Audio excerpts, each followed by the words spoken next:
The Duke hated his arranged bride for a year, until he overheard her praying for him. The letter arrived on the same morning. They lowered his mother into the ground. Edmund Calloway, 6th Duke of Westhaven, stood at the graveside in the thin November cold and said nothing. He had said nothing for 3 days. His solicitor, Mr. Arden Finch, had waited through all 3 of those days with the patience of a man who understood grief and the impatience of a man who understood money, and on the morning of the burial he had placed the envelope on the breakfast table without a word. Edmund had not touched it at breakfast.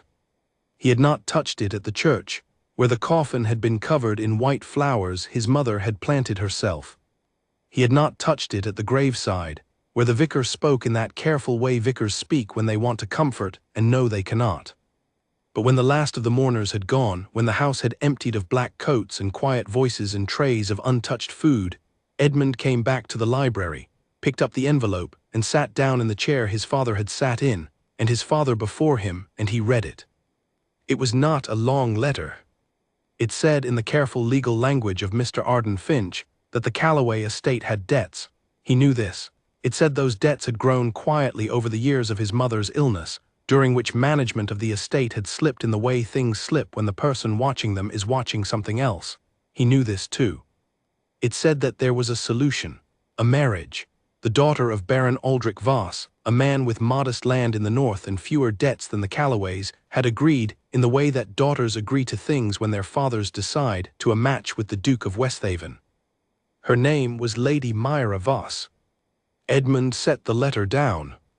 He looked out the window at the garden, where his mother's roses had been cut back for winter and stood as bare stems in the grey morning.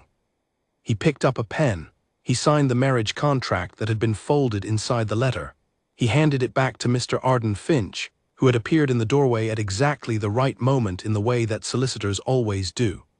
He did not ask about the girl. He did not ask her age or her disposition, or whether she had been told anything about him beyond his title and his debts. He signed the paper and he stood up and he went to his mother's room and he sat there until it was dark. This was the first thing he did about Myra Voss. He signed her life away without looking at her name twice. He would regret many things over the course of the year that followed. This would be among the first. The wedding took place 6 weeks later at the parish church in the village of Westhaven, on a Friday in December that was so cold the ground had frozen overnight, and the footpath to the church door cracked under Edmund's boots as he walked it. He had not met her before the ceremony. This was not unusual for arrangements of this kind. What was unusual was that he had not sought to meet her, had not sent a letter, had not asked Finch to communicate anything to the Voss household except the date and the time and the requirement that she bring no debt of her own into the marriage. Finch had informed him, with a slight clearing of the throat that contained several unspoken thoughts, that Lady Myra had no debts of her own. Her father's debts were her father's. She was coming to Edmund with a single trunk of belongings, a modest education, and Finch had paused here, a good character by all accounts. Edmund had nodded. He had gone back to his papers. Now he stood at the altar and heard the church door open behind him, and he did not turn immediately. He heard footsteps on the stone floor, quiet and even. He heard the whisper of fabric. He heard a small sound, just barely, that might have been a breath steadied deliberately before the aisle. He turned. She was not what he had imagined. He had not imagined much. He had made a point of not imagining, but some version of a girl had assembled itself in the back of his mind anyway, some pale and uncertain creature in borrowed finery. Myra Voss was not pale, she was steady. She walked the aisle of his church in a dress the color of winter cream, her dark hair pinned close, her eyes moving over the space with the calm attention of someone who was taking note of everything around her while betraying nothing. She was not smiling, neither was he. There was between them a shared understanding of what this day was and what it was not. She reached him, she stood beside him. The vicar began. Edmund listened to the words and watched the candle flames on the altar, which moved in small arcs as the cold air crept under the church door. He said the words when he was meant to say them. He heard her say hers. Her voice was lower than he expected, unhurried. When the ring went on her finger, she looked at her hand for exactly 1 second, and then looked forward again. He wondered what that second meant. He told himself it did not matter. The register was signed. They walked back down the aisle together, not touching except where his arm was offered, and she rested her hand on it, the weight of which was lighter than he expected and still heavier than he was prepared for. Outside, a thin snow had started. He helped her into the carriage. He climbed in after her. The carriage moved. They sat on opposite sides. She looked out the window at the snow coming down over the bare fields. He looked at his hands. Neither of them spoke for 3 miles.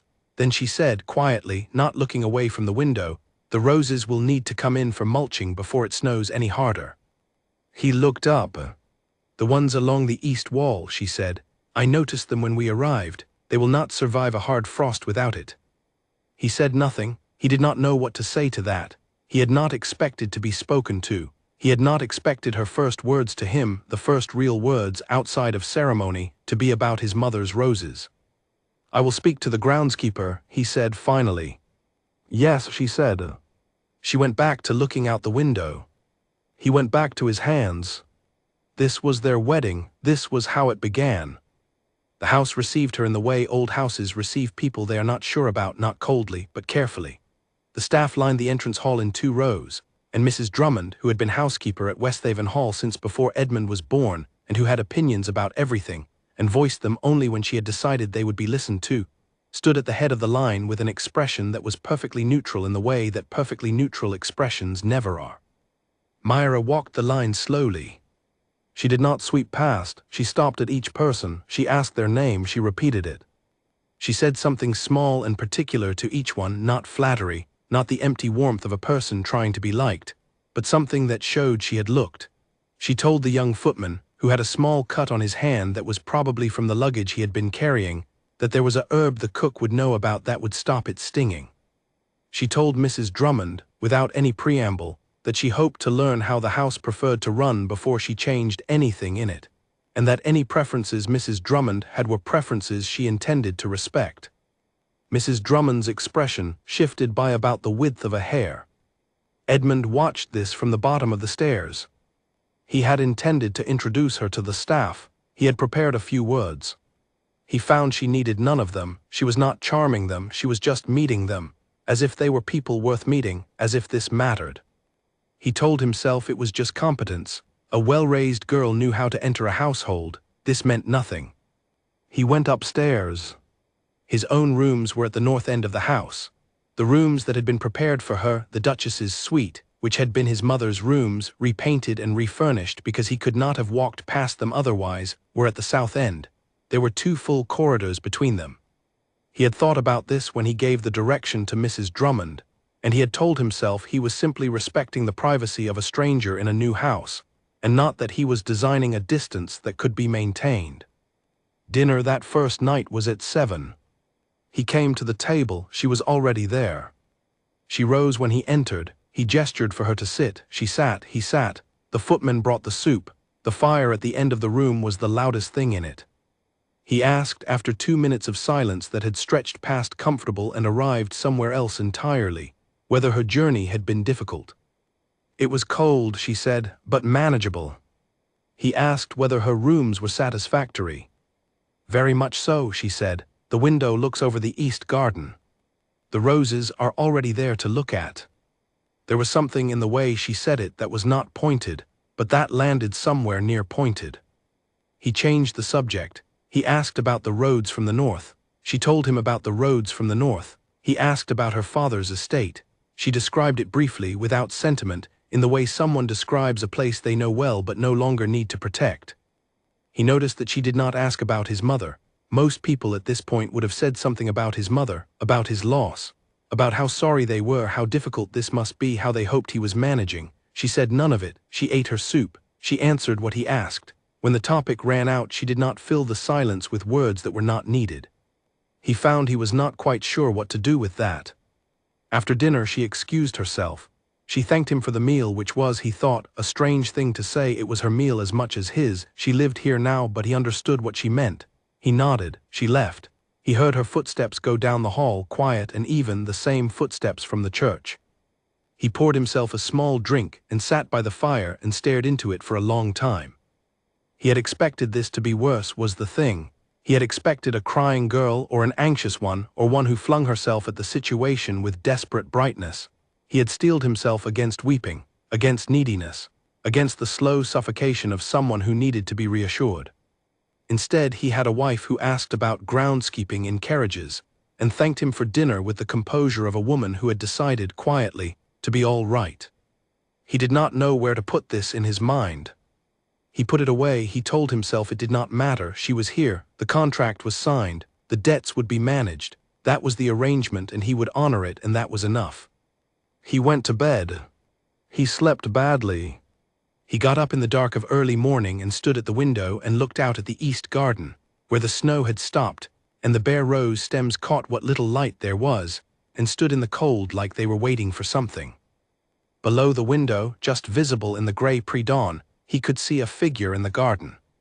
She was out there with a lantern and a pair of gloves and what looked like a ball of twine, and she was doing something to the bases of the rose stems, packing them, he realized after a moment, mulching them, in the dark before the household was awake in the freezing cold of a December morning.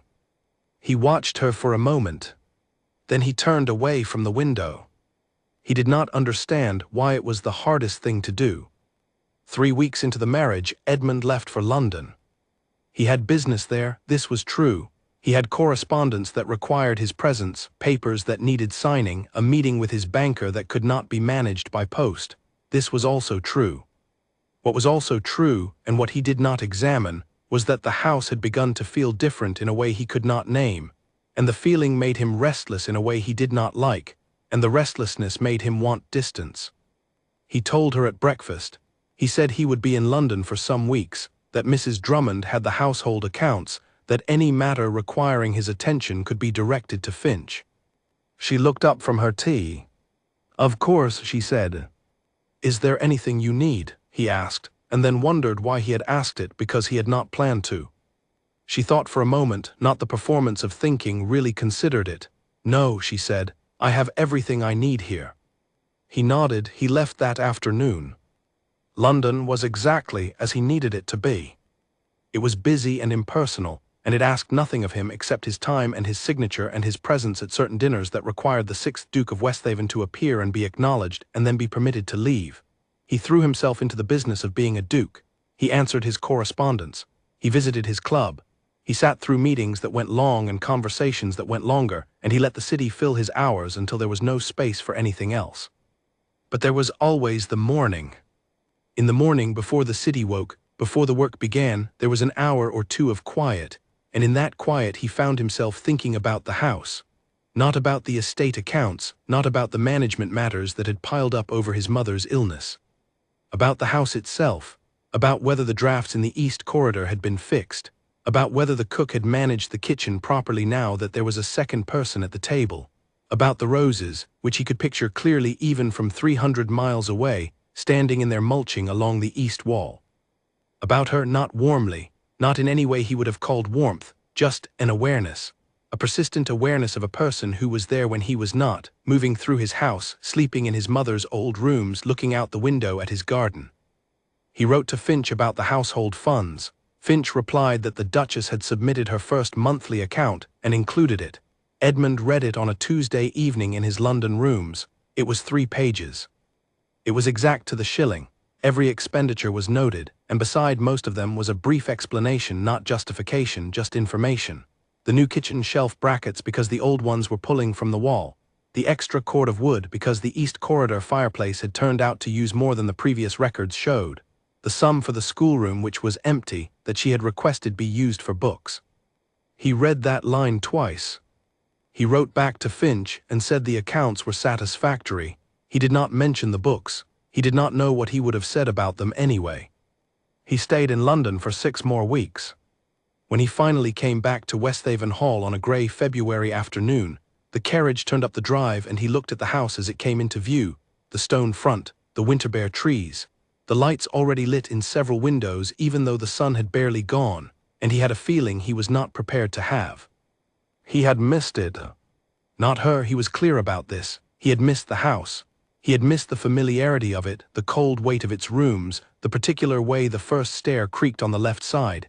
He had missed being in a place that belonged to him. The carriage stopped, he climbed out, the door opened, Mrs. Drummond stood in the hall.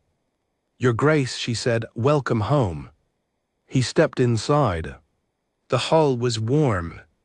There was something different about it, not different, he realized after a moment, but more alive.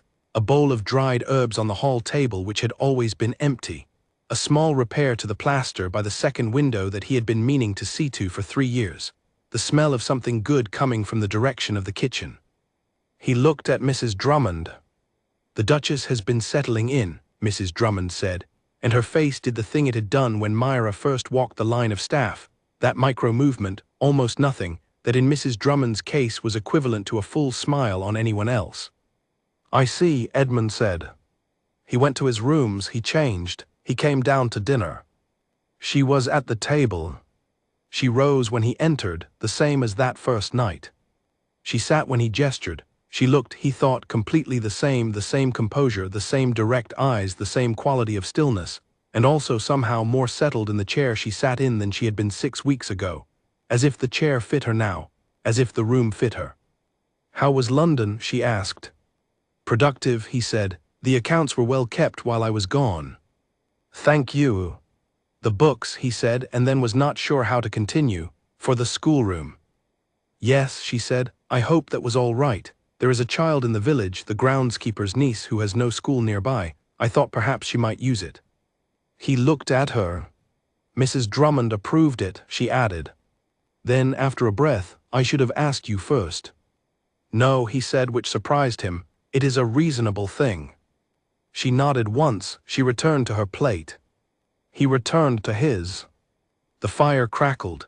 Outside, the first real snow of the year was beginning. He could hear it in the way the house got quieter, the way it always did when snow came, as if the whole building was listening. He found he did not mind the silence with her the way he minded the silence in London. He had not noticed this until just now. He put it away, he ate his dinner. He went to his study and worked until the fire went low, and then he went to bed.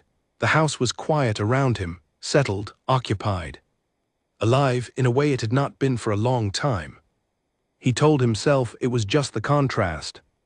London had been loud and now it was quiet. It was only contrast. He slept better than he had in weeks. He did not think about why. There was a man at the county dinner who laughed too loudly at everything and touched people's arms when he spoke to them, and Edmund had been avoiding him all evening with the practiced ease of someone who had spent 20 years at events like this one. His name was Oliver Grent. He was the son of a landowner to the east, and he had the kind of confidence that came not from any particular achievement, but from never having been seriously refused anything in his life. He wore his cravat too high. He laughed before the joke was finished. He had, Edmund knew from half a dozen previous encounters, opinions about everything and the judgment to express them at full volume in whatever room he occupied. Edmund was near the fireplace, talking to the county magistrate about a water rights question involving 2 farms at the edge of the estate, when Grent arrived at his elbow. "Calloway," Grent said, with the familiarity of someone who had not earned it, "haven't seen you in months. London, was it?" "Yes," Edmund said. "And the new Duchess, settling in?" Grent's voice had that particular quality of a man who is asking about one thing while meaning another. "Quite well," Edmund said, and turned back to the magistrate. Grent did not take the turn as the dismissal it was. He leaned on the fireplace mantel and smiled. "Baron Voss's girl, isn't it? Northern family. I heard it was a financial arrangement, the whole thing." He said it with the easy carelessness of someone who considers other people's private matters to be public entertainment. Edmund's jaw tightened once. "I was not aware my marriage was common knowledge," he said. "Oh, you know how it is." Grent waved a hand. "Consolation prize for an empty estate, they're calling it, but a pretty one, I'll give you that. She's somewhere in this room, is she? I'd like to see what passes for a consolation prize these days." He laughed at his own words. It was the kind of laugh that filled the room. Edmund laughed too. He did not mean to. It came out of some reflex, some deeply embedded social mechanism that had been trained over 20 years of managing rooms and deflecting awkwardness and keeping surfaces smooth. It was a small laugh, a short sound, but it was a sound that agreed with what Grent had said, and it landed in the air between them, and then it was done, and Edmund could not take it back. Across the room, 3 seats down the table they had just come from, Myra was speaking with the wife of the local doctor, a kind woman named Mrs. Harlow. Edmund saw this from the corner of his eye. He could not tell from here whether Myra had heard.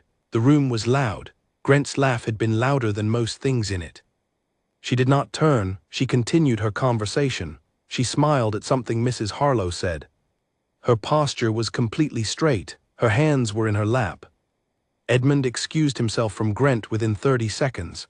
He moved back to the table. He sat. He looked at his plate. He could feel without looking that she was to his left and slightly down, and that she was still talking to Mrs. Harlow, and that none of the surface of her showed anything at all. She had heard. He knew she had heard because of exactly that, because the surface showed nothing. He had watched her for 3 months in his house, and he knew by now that she had a face for difficult moments. Not a mask, it was not cold or rigid. It was just a face that had learned to be still. She used it rarely. She was not, in her day-to-day way, a person who needed to manage her expression. She was simply herself, and herself was even and direct. But when something landed wrong, when something struck her in a place she did not want struck, this particular quality of stillness came over her, and it was more revealing than any wince would have been. He had given Grant a laugh that agreed with the phrase consolation prize, and she had heard it, and she had put on that face and kept eating her dinner. The drive home was 15 minutes. He sat across from her in the carriage. The lantern on the carriage door swung with the movement of the road. She looked out the window at the dark fields going by. He thought about apologizing. He formed the words in his mind. He even opened his mouth once. He closed it. Because to apologize would be to acknowledge that he had hurt her, and to acknowledge that he had hurt her was to acknowledge that she was someone who could be hurt by him, and that she mattered enough to him that hurting her felt like something that needed addressing. He was not ready to think of her that way. He kept his silence, she kept hers. The carriage moved through the dark. When they arrived at the hall, she stepped out without assistance and went straight inside, not quickly, not with any visible emotion.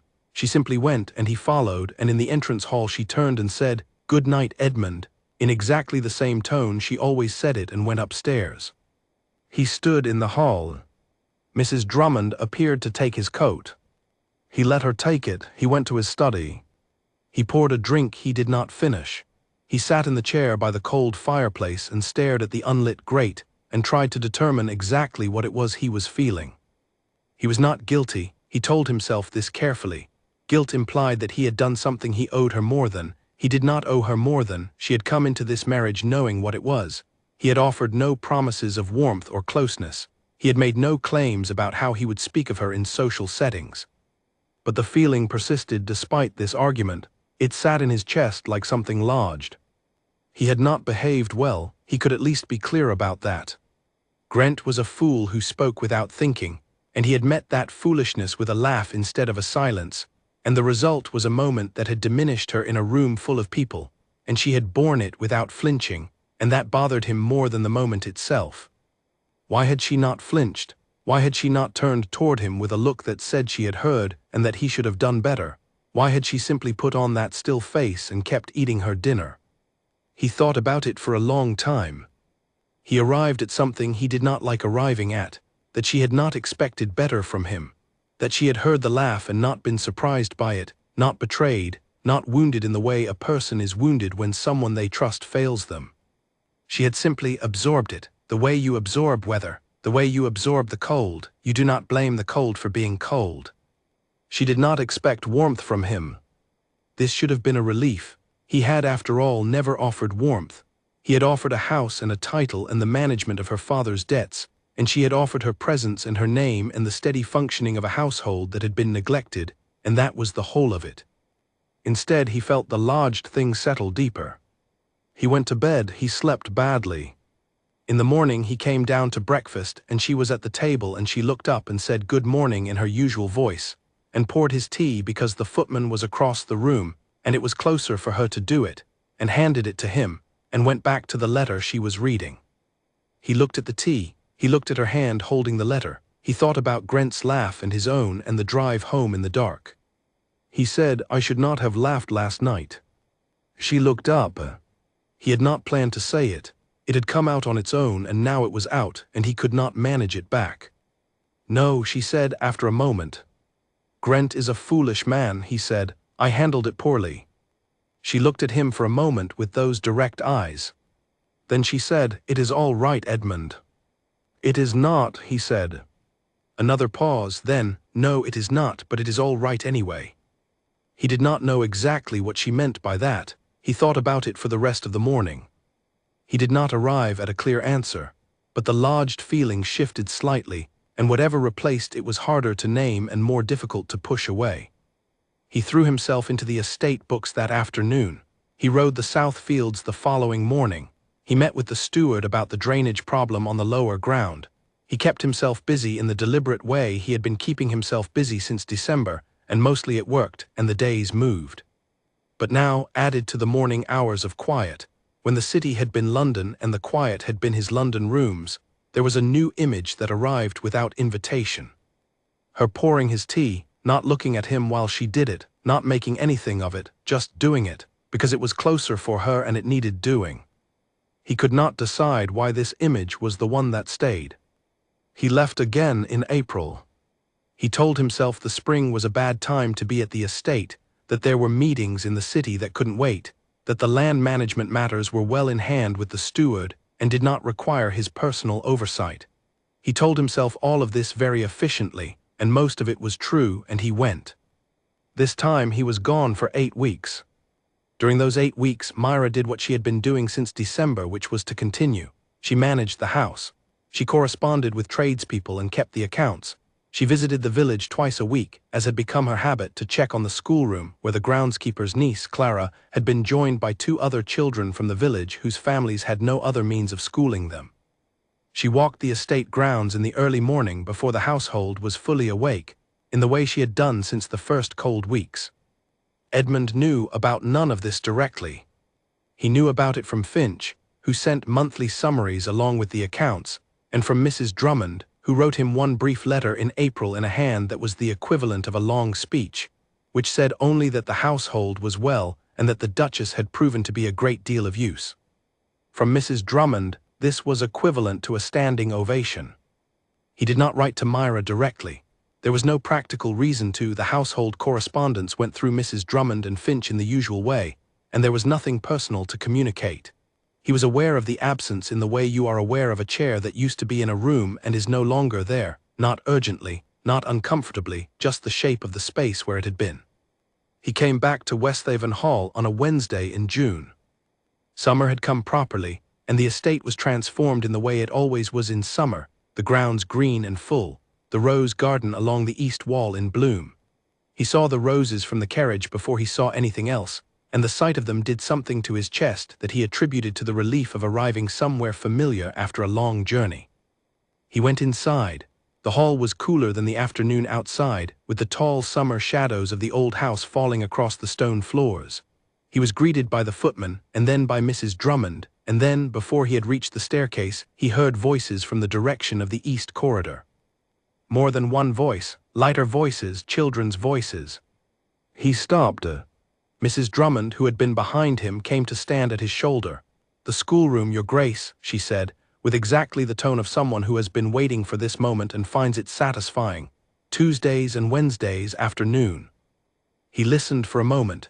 He could hear Myra's voice among the others, not instructing, not lecturing, but talking, the way you talk when you are explaining something to someone who is genuinely interested in understanding it. He did not go to the schoolroom. He did not feel that he had the right to simply walk into a space that had become something without him. He went upstairs instead and changed, and came back down to his study. He opened the window. The summer air came in with the smell of the grass and from further along the roses. He looked at the accounts Finch had left on his desk. He looked at the stack of correspondence. He looked at the window. He thought about what Mrs. Drummond had said with her very short letter in April. A great deal of use. He thought about what it took for a woman in Myra's position, brought into a strange house, by a man who had barely spoken to her, in the dead of a cold winter, to not just survive in that house but to make it live, to make children's voices appear in a corridor that had been empty for 30 years. He thought about his laugh at the county dinner, and about the tea poured without ceremony, and about the roses that had been standing in his garden that morning, with their stems wrapped and protected, because she had been out there in the dark of a December morning before anyone else was awake. He told himself, as he had been telling himself for 6 months, that it was just competence, that she was simply an efficient and capable woman who had applied herself to the task she had been given, and that there was nothing remarkable about this, and that he was not required to feel anything about it. He believed this less than he had in December. He came to dinner that evening, and she was at the table, and she looked up and said, "Welcome home." And there was something in those two words that was different from the way she had said them in February, though he could not have articulated the difference. "Thank you," he said. He sat, the soup was brought, he asked about the schoolroom. She paused slightly, then she said, "It has 3 children in it now. Clara and 2 brothers from the village, George and Kit. Their father is a farmhand and there is no school within a reasonable distance." "Kit," he said. "Short for Christopher, he is 6. He is learning his letters very quickly, which surprises him every time, I think." There was something in her voice at this, just a shade of warmth, like the sun on the edge of a cloud. "Clara is 8 and has already decided she would like to be a schoolteacher herself one day. I try to encourage her." He looked at her. She picked up her spoon. He said, "My mother used to teach the village children, before I was born. I have read about it in her letters. I did not know anyone had thought to do it again." Myra was quiet for a moment, then she said simply, "It seemed like the right thing for the room." He nodded. They ate. He asked more questions that evening than he had in any meal since December. She answered them.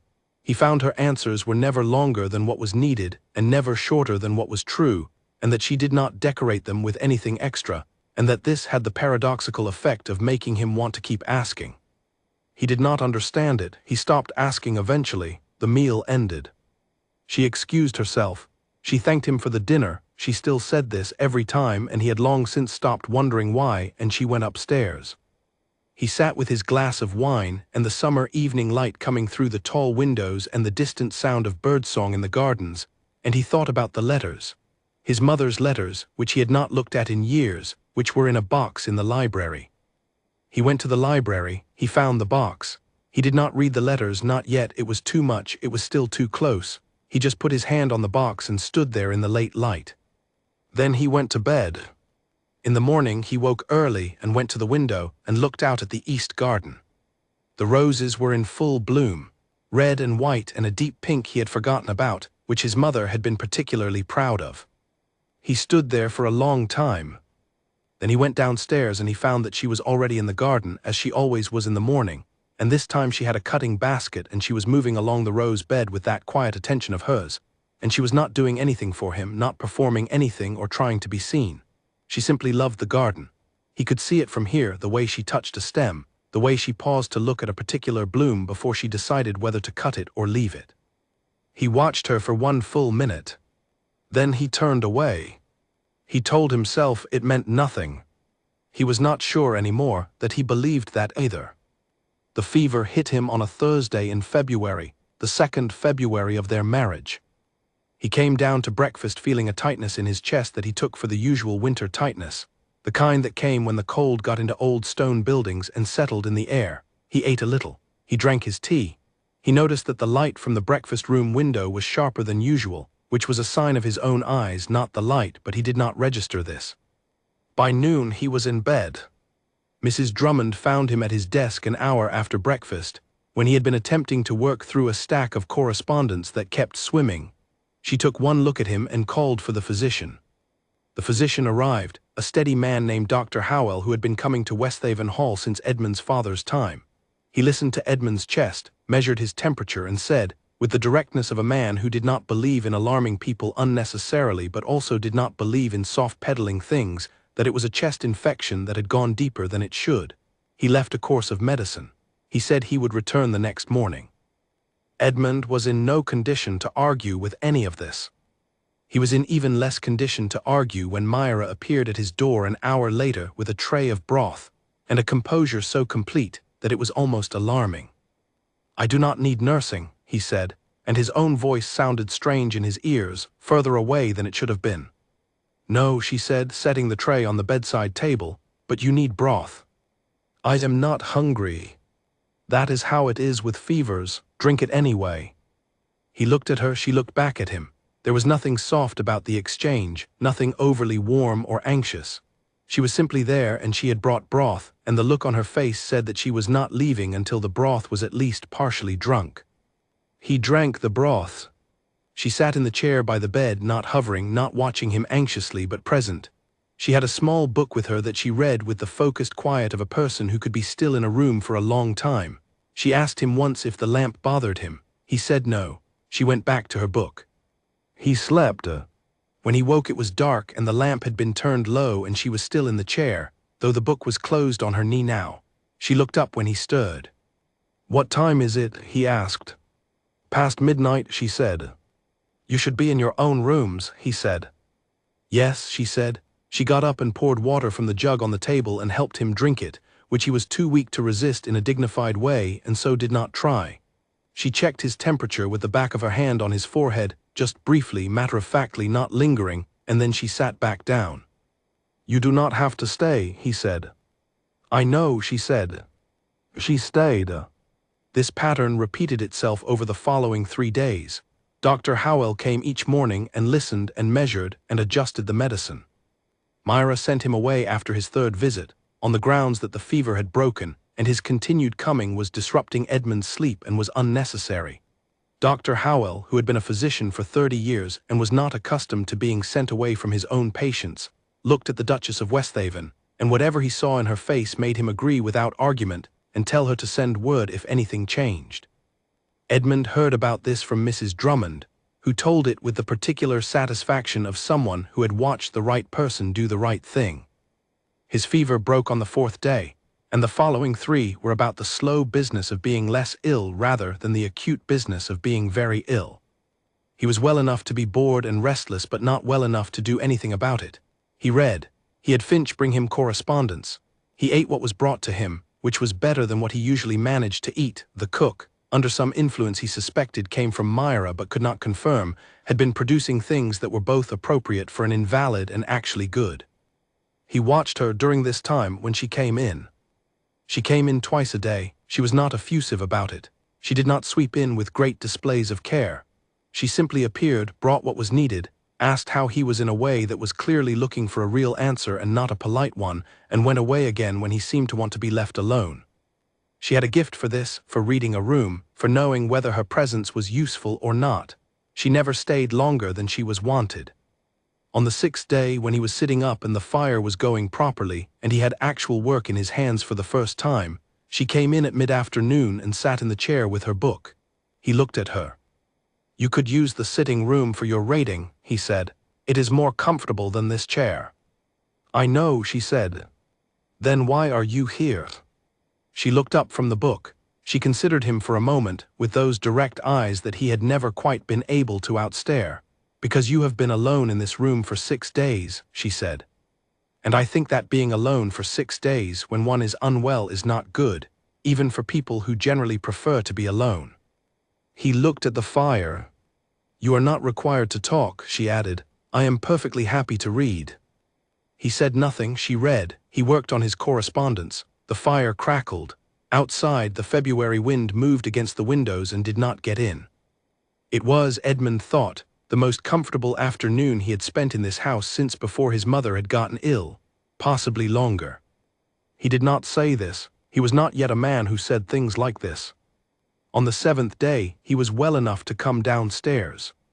He sat in the library and felt, for the first time in a week, the solidity of the house around him in a way that was comforting rather than merely familiar. He had been very unwell.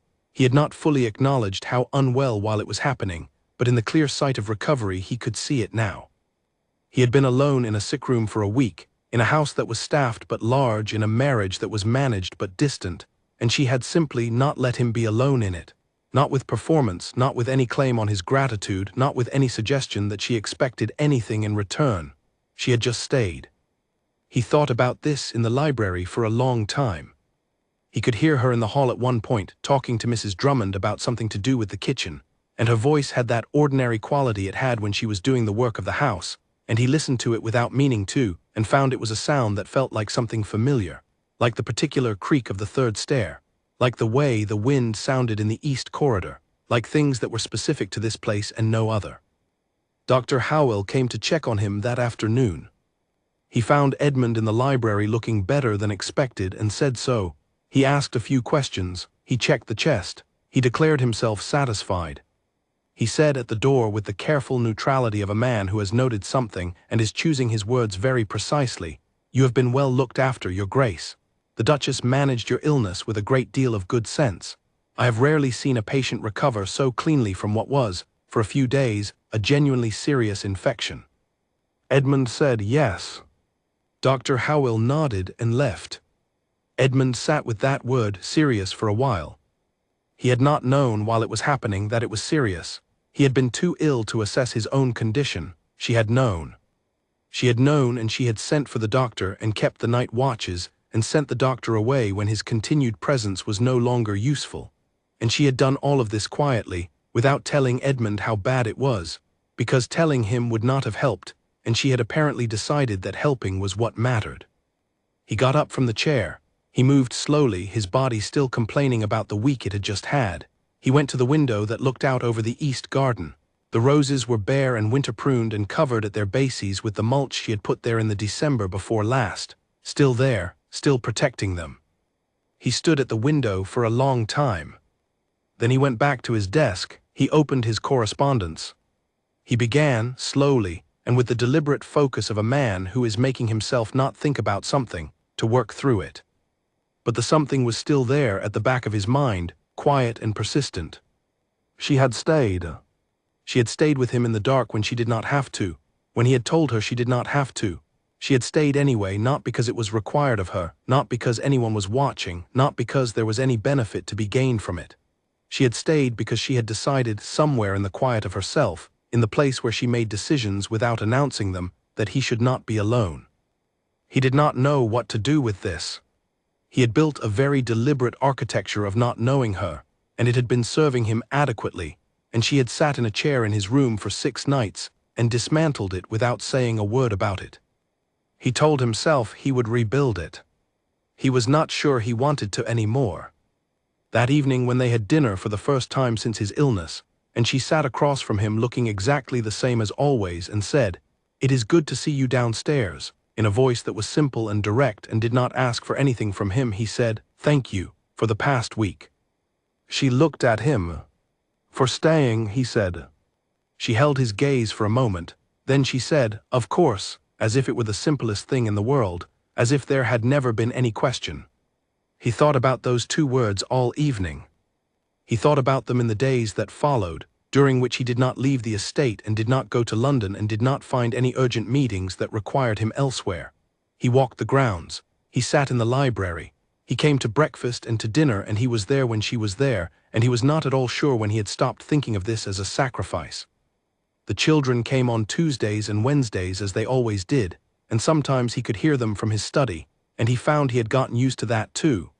Clara's voice, which was the loudest, she asked many questions, and the quieter voice of the younger boy, Kit, who was apparently learning his letters very quickly and was very surprised about it every time.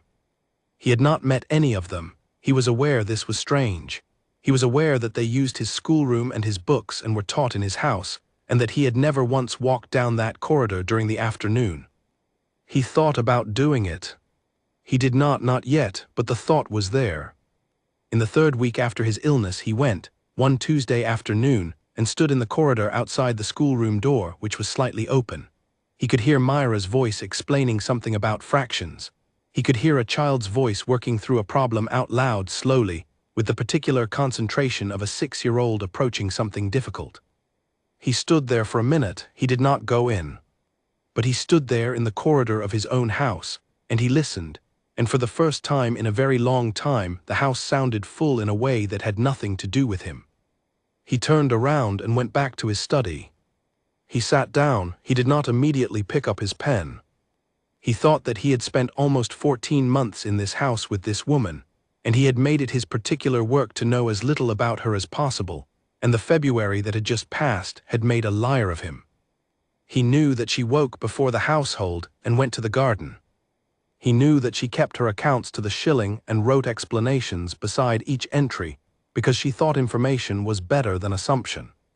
He knew that she taught 3 village children their letters on Tuesdays and Wednesdays, and encouraged the oldest one to think she could be a teacher herself. He knew that when a person was ill she stayed without making anything of it, and she did not tell them how serious it was while it was serious, and she sent doctors away when their continued coming had become habit rather than need. He knew that she poured his tea without looking up from her letters when it was closer for her to do it, and that she thanked him for dinner every evening, and that she said good night in a voice that was even and unhurried no matter what the day had been. He knew that she did not expect anything from him. He did not know, sitting at his desk in the early spring afternoon with the birds starting up in the garden, what he was supposed to do with the fact that this last thing was the one that bothered him most. Spring arrived at Westhaven Hall in the way spring always arrived there, slowly and then all at once, the way the stone of the old house absorbed the cold all winter and released it reluctantly, so that you were never quite sure the frost was gone until you woke one morning, and the smell coming through the window was green and the birds were loud, and the light had changed in a way you could feel rather than see. Edmund stood at his office window on one such morning and looked at the grounds and found himself thinking, for the first time in months, about the estate as a whole rather than just the paperwork of it. The south fields needed an inspection.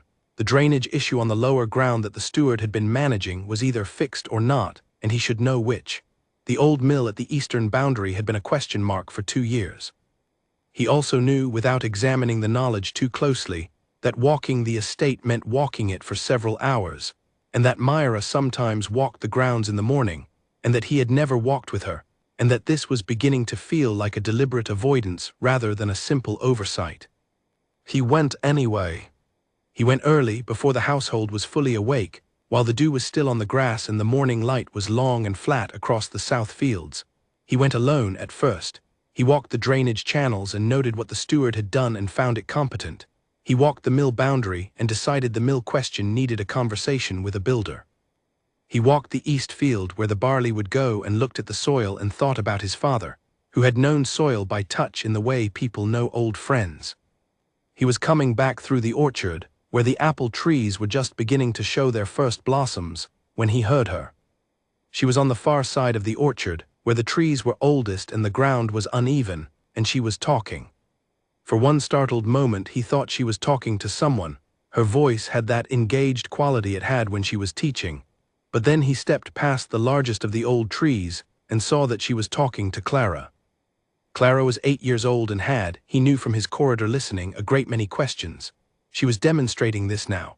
She walked beside Myra through the old apple trees, and she was asking about the blossoms, why they came before the fruit, what made one tree blossom earlier than another, whether the bees knew to come when the blossoms were ready or whether the blossoms told them somehow.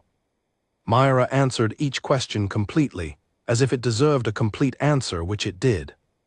Edmund stopped where he was. He was at the edge of their path but behind them, and they had not seen him. He stayed still. He was not eavesdropping, he was simply standing in his own orchard and being very quiet about it. "Does the Duke know about the old trees?" Clara asked. "The oldest one right there, it must be very old. Did his grandfather plant it?" "I don't know," Myra said. "I haven't asked him about the orchard yet." "Why not?" A small pause, "Because some things take time to talk about." Clara appeared to consider this with the seriousness of a child who takes most things seriously. "My mother says some things take time to say and some things take time to hear," she said. "She says those are different problems." "Your mother is right," Myra said. Edmund did not move. He was not sure whether the tightness in his chest at that moment was the remnant of his February illness or something else entirely. It felt different from the illness. It was not uncomfortable exactly. It was more like a pressure, like the feeling of a room that is very full of something that has been building quietly. He stepped back behind the tree. He waited until he heard their voices move further into the orchard, and then he took a different path back toward the house. He thought about what Clara's mother had said, which Myra had agreed with. Some things take time to say and some things take time to hear. He thought about the months since December, and all the things that had been in the air between him and Myra that had not been said and probably not heard. And he thought about which of those things had been unspoken, because they took time to say, and which had been unspoken, because he had deliberately not let himself hear them. He arrived at the house and went to his study. He sat down. He did not immediately pick up anything from his desk. He had a conversation with himself that he had been avoiding for some time. It was not a comfortable conversation. It went something like this. He had signed a marriage contract on the day of his mother's funeral. He had done it quickly, without looking, and he had then built a year of distance around the girl attached to that contract, as if she were a problem to be managed rather than a person to be known. He had done this because grief makes people selfish, and because the arrangement had felt like a transaction, and he had therefore treated it as one, and because a man who is determined not to feel anything finds it easier to manage people as categories rather than as individuals. She had not cooperated with being a category. She had been in his house for 14 months, and she had not cried at him or pushed at him or tried to get anything from him that was not freely offered. She had taken a cold winter and an absent husband and a house that was half grief, and she had made it into something that worked. She had nursed him through a fever. She was in his orchard on a spring morning teaching a village girl about apple blossoms as if this were the most natural thing in the world, which he was beginning to think it was. He had been wrong about her. He had been wrong from the beginning, which was partly the grief and partly the determination to be wrong, because being wrong about her was the only way to keep her at the safe distance he needed. The question was what he did now. He did not know. He was not accustomed to not knowing things, or at least to admitting that he did not know them. He was a man who managed. He sat across from solicitors and bankers and made decisions. He looked at problems and found their edges. He was not good at problems that did not have edges. She was not a problem. That was the thing, finally, that he had to sit with. She was not a problem. She was a person. 14 months ago he had made himself forget this in order to survive his own grief, and the forgetting had been so complete that he had confused it for fact. He was remembering now. This was uncomfortable. It was also, in a way he could not name, something close to relief. He came to dinner that evening with the intention of being, he was not sure what, more present than he had been. He sat down, she sat down, the soup was brought. He asked about Clara, which was a conversation they had not had before, him asking about her by name. She looked up. She mentioned the apple trays this morning, he said. I was in the orchard. A slight widening of her eyes, just slight. I did not know you were there. I was behind the large tree. I did not announce myself. I should have. It is your orchard, she said, but not in a pointed way, matter of fact. The oldest tree, he said. In the far corner, my great-grandfather planted it. It is over 100 years old. The apples it produces are sour and small, and the only thing they are good for is the jelly Mrs. Drummond makes from them, which she does every autumn and which is very good. Myra was quiet for a moment. Then she said, I will tell Clara. He nodded. They ate. The conversation moved slowly and tentatively into other territory. He asked about the estate, what she had observed of it, not as an account but as a place. She told him. She had noticed, she said, that the eastern fence line needed repair in 3 places, and that the tenant at the mill farm had been managing a drainage problem on his own rather than reporting it, which suggested either pride or a fear of inconveniencing the estate, and that the bee colonies at the edge of the south field were in better health than the ones nearer the house, which she thought might be a soil question. He stared at her. She put her spoon down. I am sorry, she said, with that quality she had of saying something and meaning it straightforwardly. I have been walking the grounds for a year and I notice things. I should not presume. No, he said, I want to hear it. She looked at him. All of it, he said. I would like to know what you have seen. The pause before she spoke again was not long, just a heartbeat of consideration. Then she said, the east fence, the mill tenant, the bees. Also the kitchen garden could be expanded significantly if the south-facing wall were used properly. It wastes a great deal of sun. And the old stable at the north end has good bones, but the roof needs attention before next winter, or the snow will come through. He pulled a piece of paper from beside his plate. He always had paper nearby, a habit his father had passed to him, and he wrote these things down. He wrote them down carefully while she watched him write. You are writing them down, she said, and there was something in her voice he had not heard before, just a fraction of something. Surprise, perhaps, the faint shape of it. Yes, he said. I had a list, she said after a moment, of the same things more or less. I have had it for some months. I did not know whether to give it to you or the steward. Give it to me, he said. She gave it to him after dinner. She had gone to her sitting room while he finished his wine and had come back with a folded piece of paper. He took it. He thanked her. she said good night. He sat with the paper for a long time before he opened it. When he did, he found that it was 4 pages. 4 pages in her precise and legible hand of observations about his estate, not just the practical concerns she had named at dinner, but things he had not noticed himself. The way the light in the breakfast room shifted in summer and could be better managed with a different placement of the curtains. The way the drainage of the back terrace pooled when it rained hard, which she had observed 3 times over the past year from the window above. The names of the tenant families and small notes beside each one, health of the household, any concerns she had observed, any place where additional help might be beneficial. He read it to the last line. She had been watching everything for a year quietly, with the same attention she gave to anything she decided was worth understanding. She had been watching him, she had been watching the estate, she had been watching the people in it, and she had said none of it because he had not asked, and she was not a person who pushed where she was not wanted. He had not asked for a year. He put the paper down. He felt, sitting there in the quiet of his study with the spring evening coming in through the window and the last of the light going from the sky, the particular and uncomfortable feeling of a man who has been managing a situation and has just discovered that the situation was managing him. He had thought of the marriage as something he had signed on a bad day and was making the best of. She had treated it as a home.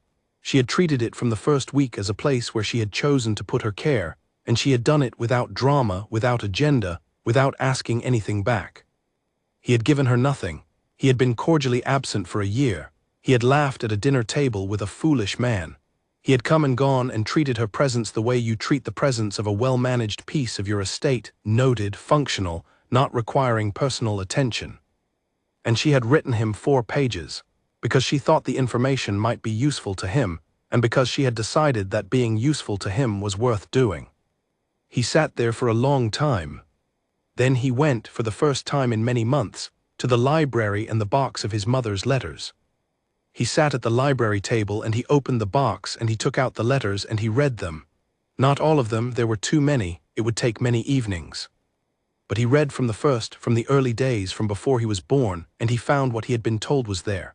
His mother, writing in her quick slanted hand, about the village and the garden and the schoolroom and the estate, about her marriage, about learning a house and a husband who had initially been distant in the way that men of that era were taught to be, and about choosing, as she wrote it, to stay anyway. To stay and to tend and to believe without any particular evidence that it would matter eventually. He sat with this for a long time, then he put the letters back in the box carefully. He went to bed. In the morning the whole estate was green and full, and the bees were loud in the south garden, and he stood at the window for a very long time, looking at it, thinking about staying. There was a man at the midsummer gathering at Alderton House who took an interest in Myra. His name was Henry Croft. He was 35, the youngest son of a northern family with more horses than sense, which was a combination that produced a particular type of man, energetic, charming, used to having things, including people's attention, come easily. He was not a bad man. He was simply a man who had never had to work for anything, which had given him a lightness of touch that women tended to find appealing, and that Edmund, who had spent most of his adult life working very hard for things, found somewhat irritating. Edmund noticed Henry Croft noticing Myra at the beginning of the evening, when they were still in the garden, where Lady Alderton had arranged for drinks to be served in the summer warmth. He noticed because Croft had turned from a conversation mid-sentence when Myra came through the garden door with a glass in her hand, and the turn was not subtle.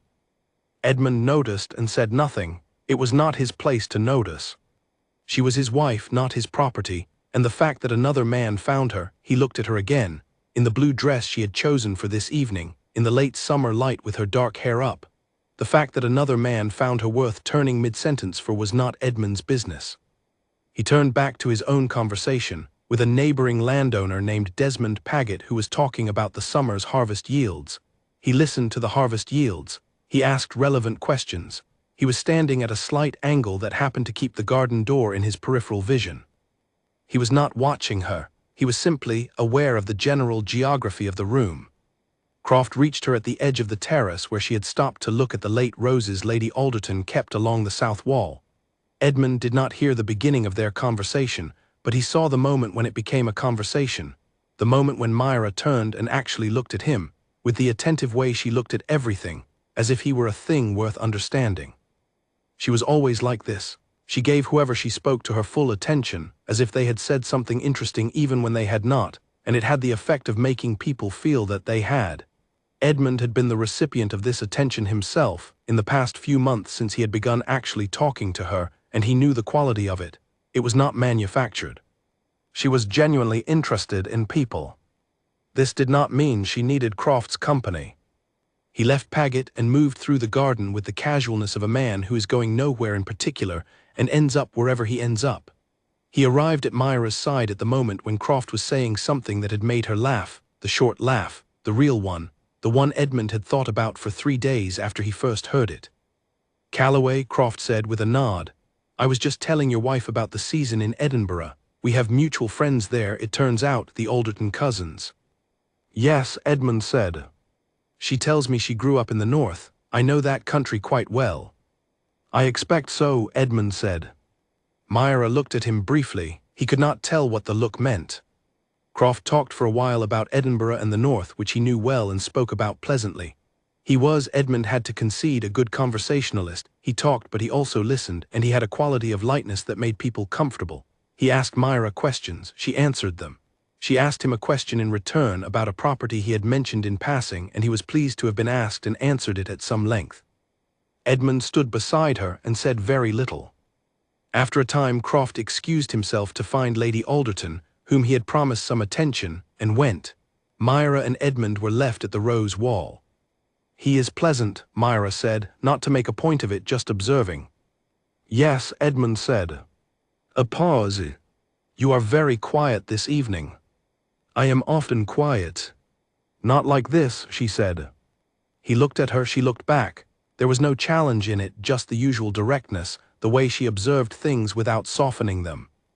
He found he had nothing to say, because what was in his mind was something he was not ready to say and would not have known how to say anyway, which was that he had spent the first 10 minutes of seeing her at a garden party feeling something he recognized but had not felt in a long time, and he was less equipped to manage it than he had supposed himself to be. "I am tired," he said, which was true in the way that the simplest excuses are usually true in some sense. "We can leave early if you like," she said, with no trace of wanting to leave or not wanting to. "No," he said, "stay." They stayed. At dinner he was placed down the table from her, 20 people, a long table, the usual arrangement of a house dinner. He could see her from where he sat, which was not an accident of Lady Alderton's seating, because Lady Alderton arranged everything and nothing was an accident. Myra was between Paget on one side and a woman Edmund didn't know on the other, and she was talking comfortably to both. He watched her, which was something he had been doing more and more without deciding to. She had a way of leaning in slightly when someone said something she found interesting, not a dramatic lean but a small one, as if she wanted to be closer to the thing being said. She had a way of pausing before she responded, just a beat, that suggested she was actually thinking about what to say rather than saying the first thing. He had been doing this since the winter, noticing her, not cataloging her the way you catalog something external, noticing her the way you notice something that is becoming familiar, the way you notice the specific creak of the stair, or the exact color the garden turns in October, or the smell of the house in the mornings in summer. Croft was down the table too. Edmund noticed him twice glancing in Myra's direction. Edmund also noticed both times that she was not looking back. She was talking to Paget about something that had apparently become absorbing, because she had the concentrated quality she had when a thing was genuinely holding her interest. After dinner, the company moved to the drawing room. Edmund found himself at the edge of it with Myra near a window, and Croft passed and said something pleasant to them both and moved on. Myra watched him go. "He would be good company on a long journey," she said. "Very likely," Edmund said. "But not the kind of company one needs when one has arrived somewhere," she said. He looked at her. She was looking at the room, then she looked at him. Something in her expression was quieter than usual, more considered. "He is charming," she said. "But charming people rarely ask about the fence line." He understood what she was saying. He stood beside her and felt the thing in his chest that had been building quietly since the spring, since the conversation about the apple tree and the 4 pages of estate observations, since the morning in the orchard, when he had heard her tell Clara that some things take time to hear. "Myra," he said. "Yes," she looked at him. He said nothing. He had started with her name and found that the rest of it had not yet organized itself into words.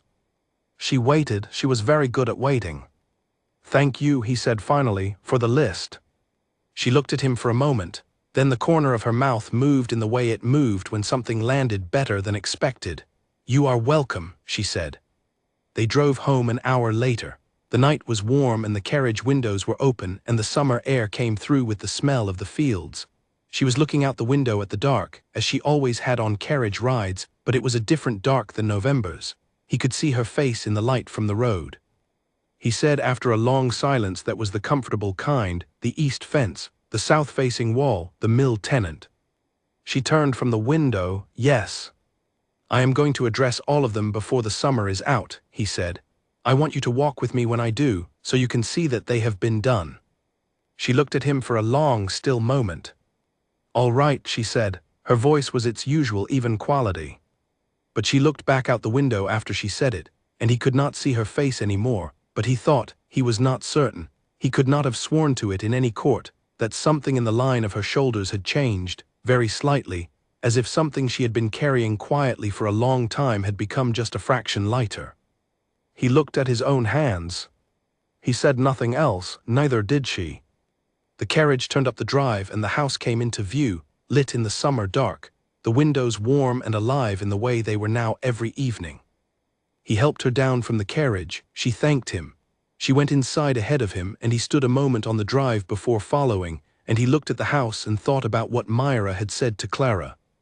Some things take time to say, and some things take time to hear. He was beginning to hear, slowly, imperfectly, the way a man hears things that he has been deliberately not listening to, with the strange combination of discomfort and relief that comes when the thing that was kept out finally comes in. He went inside. The hall was warm. The last footman said good night. He went up to his rooms. He sat at his writing table and did not write anything for a long time. Then he took out a piece of paper and wrote at the top of it a list of everything on her list that still needed addressing.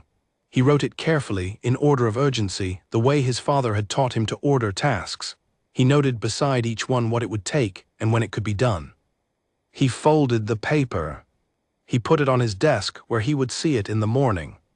He went to bed.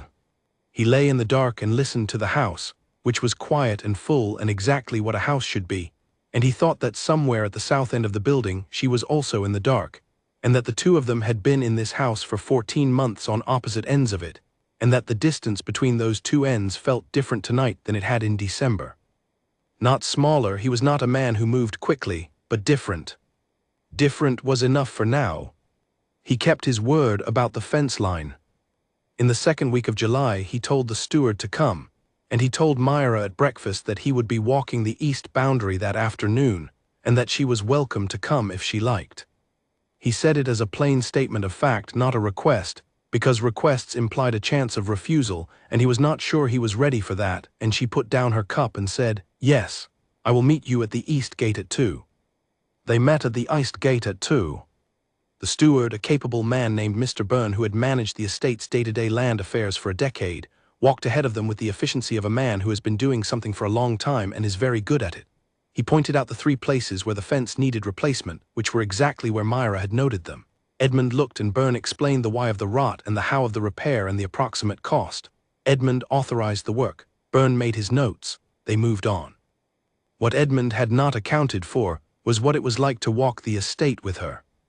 He walked his own land regularly. He always had. It was one of the things his father had given him, this habit of the ground, of knowing a place through the soles of your boots rather than just the surface of a ledger. But he walked it alone or with Byrne, and these were functional walks, practical and purposeful. She walked it differently. She noticed everything, not in the inventory-taking way that Byrne noticed things, which was the noticing of problems and solutions. She noticed in the way a person notices something they love.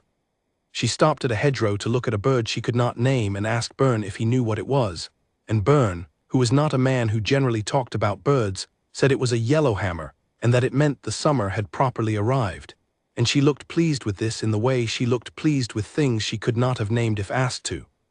She noticed the light. She noticed the way the south field looked in the afternoon, which was different from how Edmund usually saw it because he was generally here earlier in the day. She said, as they came to the top of the rise that looked down over the whole of the south ground, that it looked like a painting she had once seen in her father's house, and she described the painting, and Edmund found he could picture exactly what she meant even though he had never seen it. By the time Byrne departed and they were walking back toward the house in the late afternoon light, Edmund realized that 2 hours had passed and he had not noticed them. "The mill tenant," he said. "Alfred Breck," she said. "He is proud, I think, and afraid of seeming a burden." "How do you know that?" "I have stopped to talk with him twice. He talks around his problems rather than through them, but if you ask him directly, he will tell you." Edmund looked at her. "You have spoken with him directly?" "Yes, about the drainage. He knows the solution. He just does not want to say that he needs the estate's resources to achieve it. If you go to him and frame it as a mutual improvement of the estate rather than assistance to him personally, I think he will receive it well." Edmund walked a few steps in silence. "You thought about how he would receive it?" It seemed worth thinking about. He thought about this. She had thought about a tenant's pride. She had thought about how to frame a practical conversation so that the man in it would not feel small. She had given more consideration to a farmhand's dignity than Edmund had given to quite a few things. "I will go to Breck next week," he said. "I will take your approach." She did not say anything, which he had come to understand was what she did when she was content with something but did not want to make anything of it. They walked on. The evening was warm and slow, and the kind of quiet that is full rather than empty, full of insects and birdsong and the distant sound of cattle, and the particular stillness of the countryside when the heat of the day has begun to pass. At the wall of the kitchen garden, she paused. He stopped beside her. She was looking at the south-facing wall, which was old and warm and caught the light the way she had noted it could. "There is good space here," she said. "Enough for figs if the soil is prepared right. Possibly even a peach or two along the upper section." "My mother tried peaches once," he said. He had not talked about his mother to her before, not directly. The words came out and he heard them and they were already out, so he continued. "They did not take. She blamed the climate, but I always thought it was the wall. She had them on the north side." Myra looked at the wall. She did not make anything of the mention of his mother, did not flinch or overrespond. "The north side would get almost no direct afternoon sun," she said. "This wall gets 5 or 6 hours in summer. It would be a very different proposition." "Yes," he said. A pause, then carefully, because he was not practiced at it. She loved the garden more than anything else about this place.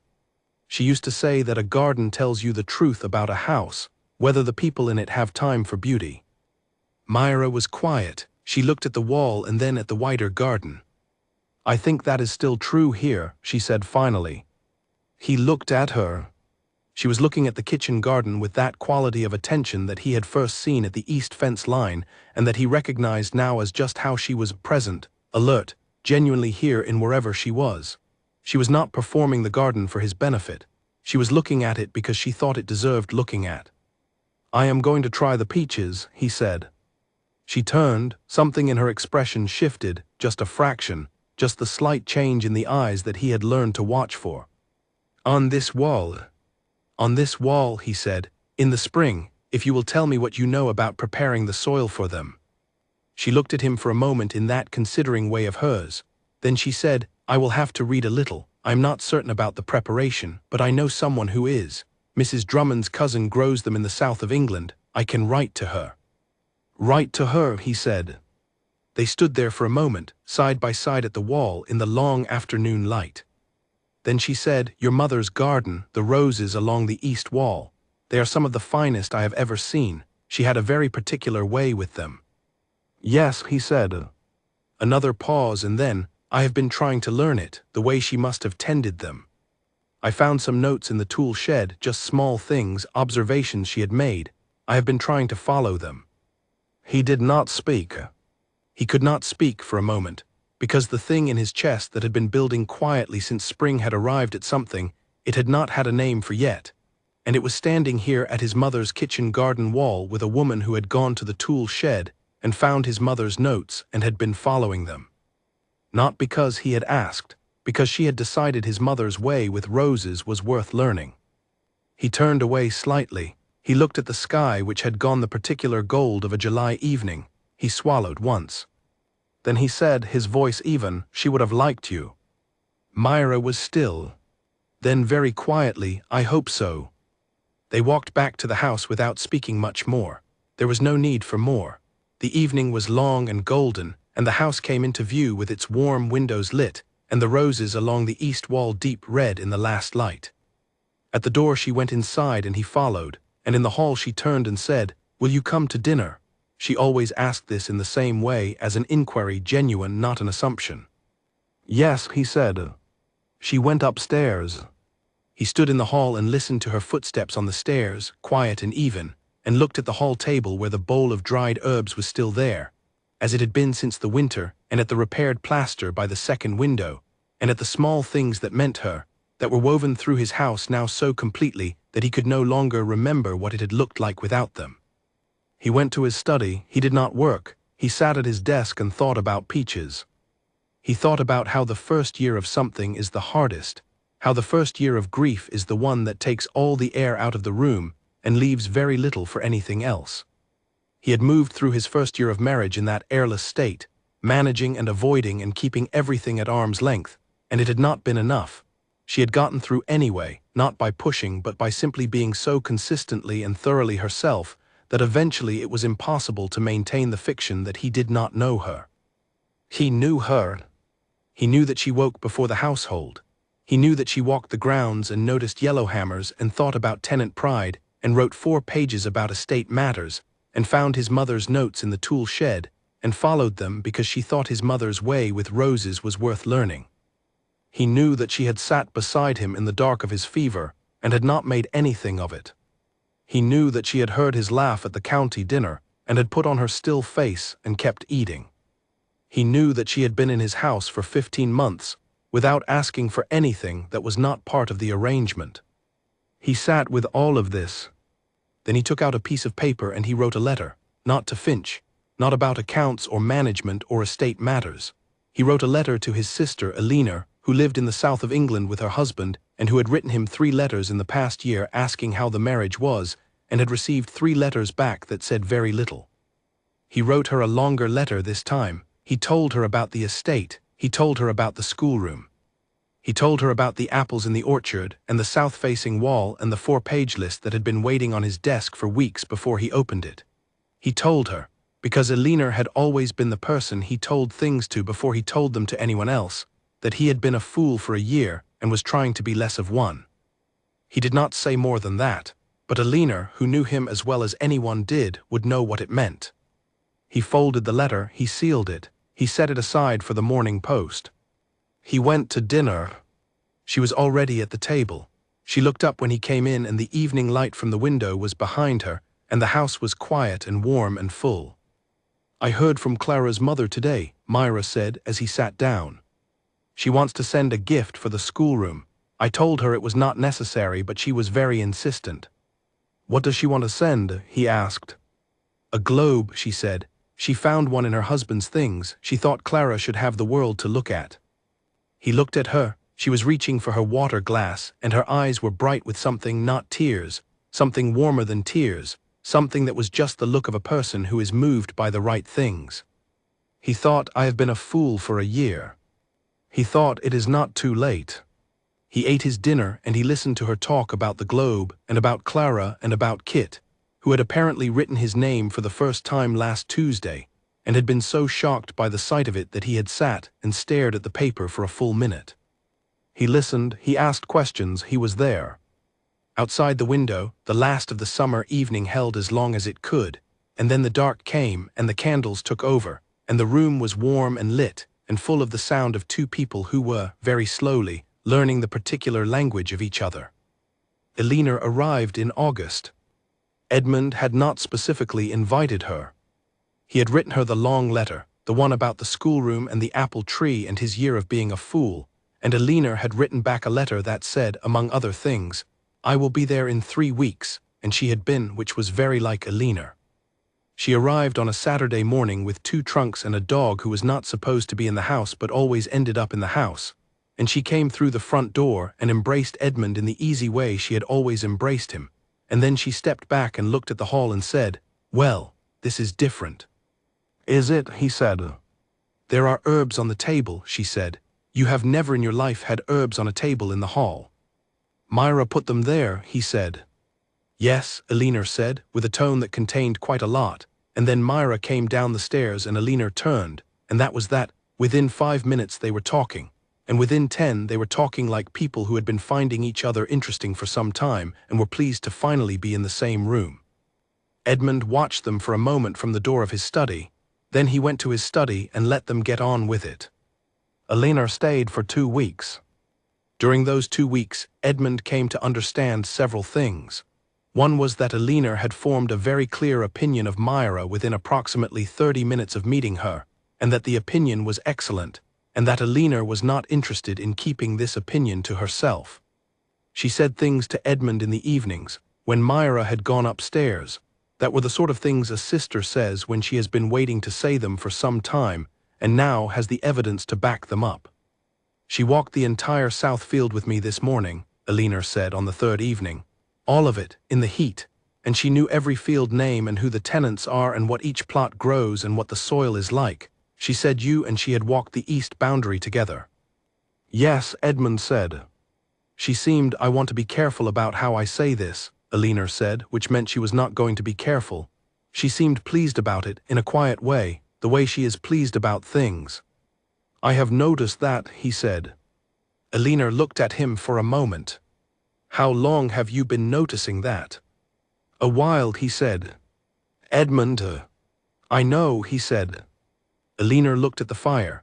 "She is remarkable," she said, with the directness she had always had. "I want you to know that I am saying this not to make you feel bad about the year, although you should, but because I think you might not have, I think you might still be working towards saying it to yourself." "I have said it to myself," he said, "several times."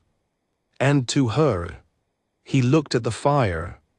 "Edmund," Elinor said, not unkindly. "It is not simple," he said. "No," she agreed, "it never is, but simple and necessary are not the same thing." He said nothing. She stayed 2 more weeks.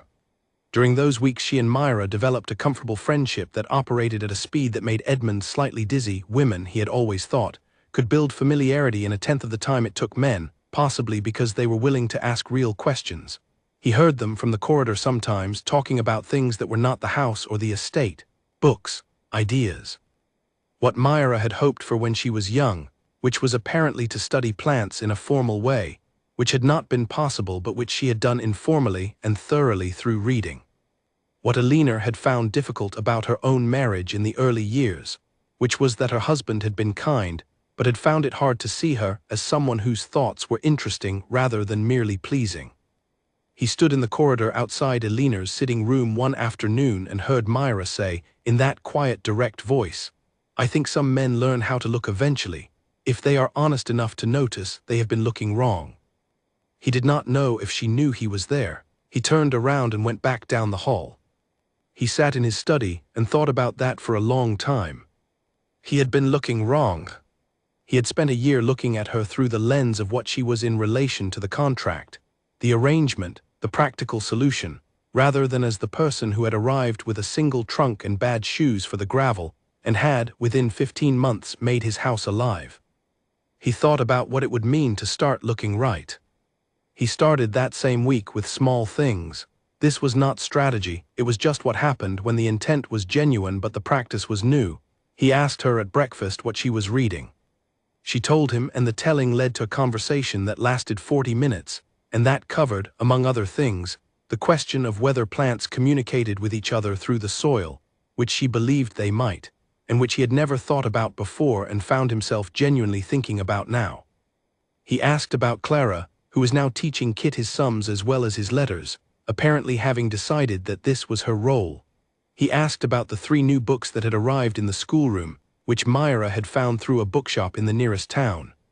He asked about the mill tenant, Alfred Breck, who Edmund had visited the previous week, framing the drainage work as a mutual estate improvement as Myra had suggested, and who had accepted with exactly the relieved dignity she had predicted. She had looked at him when he told her about Breck, and the look had been full of something warm and even something that might, on another face, have been called satisfaction. "He thanked you, I expect," she said. "At considerable length," Edmund said. "He told me his father had managed that same drainage problem for 30 years and never wanted to ask about it." Myra shook her head slightly. 30 years, she said. "The cost of pride can be very high." "Yes," Edmund said. He looked at his cup. "Or the cost of distance. The effect is similar." She looked at him. It was one of those moments when she looked at him, and he felt that she was seeing further than he had permitted before, and that he had decided, somewhere over the course of the summer, to let her. She did not say anything, but she did not look away either. Elinor left on a Saturday in August in the same way she had arrived, too many trunks and the dog and a great deal of energy. She embraced Myra for a long moment at the door. She embraced Edmund and said into his shoulder quietly, "She is good for this house, and I think this house is becoming good for her. Do not waste it." "I am not planning to waste it," he said. "No," Elinor said. "I can see that." She pulled back and looked at him with the expression she had had since they were children, the look that said she saw him clearly and was choosing to be kind about what she saw. "You look less like someone who has been carrying something alone, Edmund. I want you to know that I noticed that." He nodded. She got into the carriage with her dog, and the carriage went down the drive, and he and Myra stood at the door and watched it go. "I like her very much," Myra said. "She likes you very much," he said. "She told me so, directly. Elinor does not find indirect communication efficient." "I know," Myra said, and the corner of her mouth moved. "She told me she liked me too, also directly." They went back inside. That evening they sat in the library rather than the dining room, which was Edmund's suggestion. He had thought the dining room was too formal for what he wanted, which was to sit with her in a room that was not arranged around a table with 18 feet of mahogany between them. The library had 2 armchairs and a fire, and the particular quality of rooms that have been full of books for a long time, which is a quality of accumulated patience, as if the room itself is used to people sitting in it and thinking. She brought her book, he brought his. For the first hour they read in comfortable silence. Then he looked up and said, "What is your book?" She told him. They talked about it for a while. Then his book came up and they talked about that. The conversation moved the way it had at breakfast, not leaping, not performing, just following its own path with the easy quality of 2 people who had been talking to each other for enough months that the path felt natural now. "I have been thinking about my mother," he said, at some point deep in the evening when the fire had been built up twice and the house was very quiet around them. She looked up. "About what she was like," he said. "In the early years I found her letters. I have been reading them." He paused. "She had a marriage that was also arranged. She did not tell me this directly, but I can read it between the lines. My father was kind but difficult. It took time." Myra was quiet. "She wrote about the garden," he said. The way she described the garden, especially in the early years, was like, it was the way you describe things. When you look at something you genuinely want to understand. She set her book down on her knee. "I used to read her letters thinking about her," he said, "about who she was. Now I read them and I think about what it cost her to build something in a place that was not yet home, and how she did it anyway." A silence. "It becomes home," Myra said very quietly, "if you let it." He looked at her. She was looking at the fire. Her face had the quality it had sometimes in unguarded moments, not the still face she used for difficult things, but something softer and more open, the face of someone who is not managing anything. "Has it?" he asked. "For you?" She turned from the fire and looked at him, those direct eyes, that steadiness.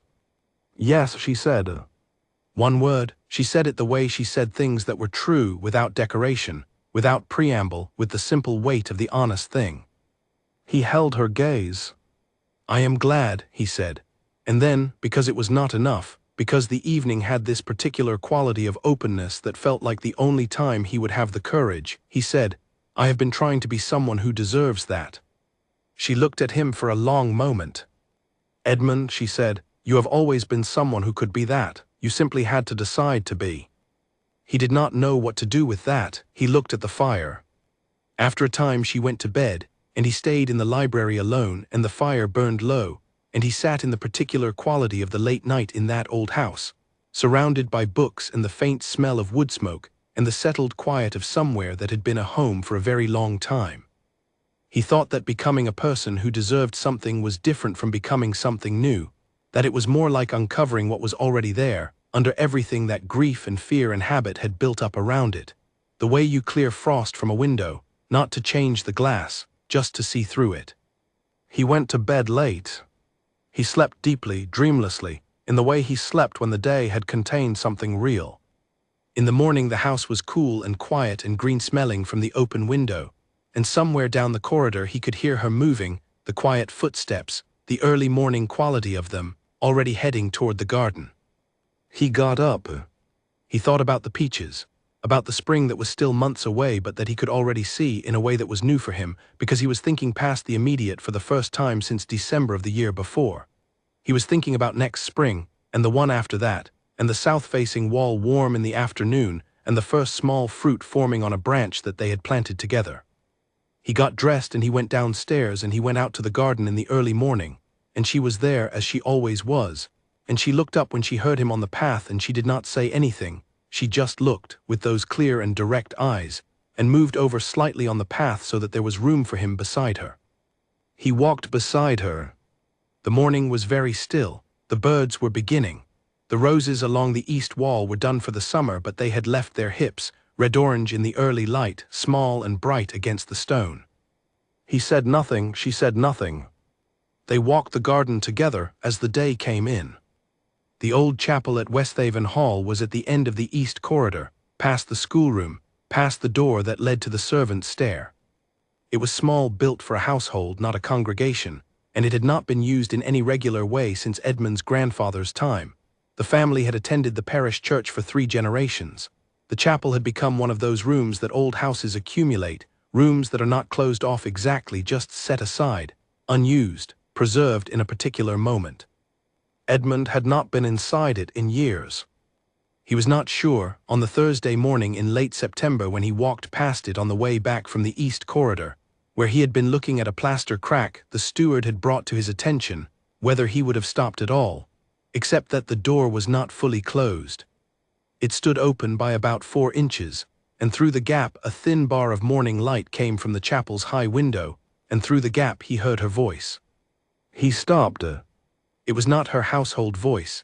It was not the voice she used for the children or for dinner conversation or for the early morning walks.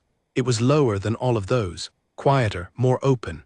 It had the quality of a voice that is not managing anything, not presenting anything, not being heard by anyone whose opinion matters. He should have kept walking. He knew this immediately with complete clarity. This was a private thing. This was the most private kind of thing. He was a man who valued privacy himself, who had built whole architectures of it, and he knew exactly what he was doing and that he should not be doing it. He stood still.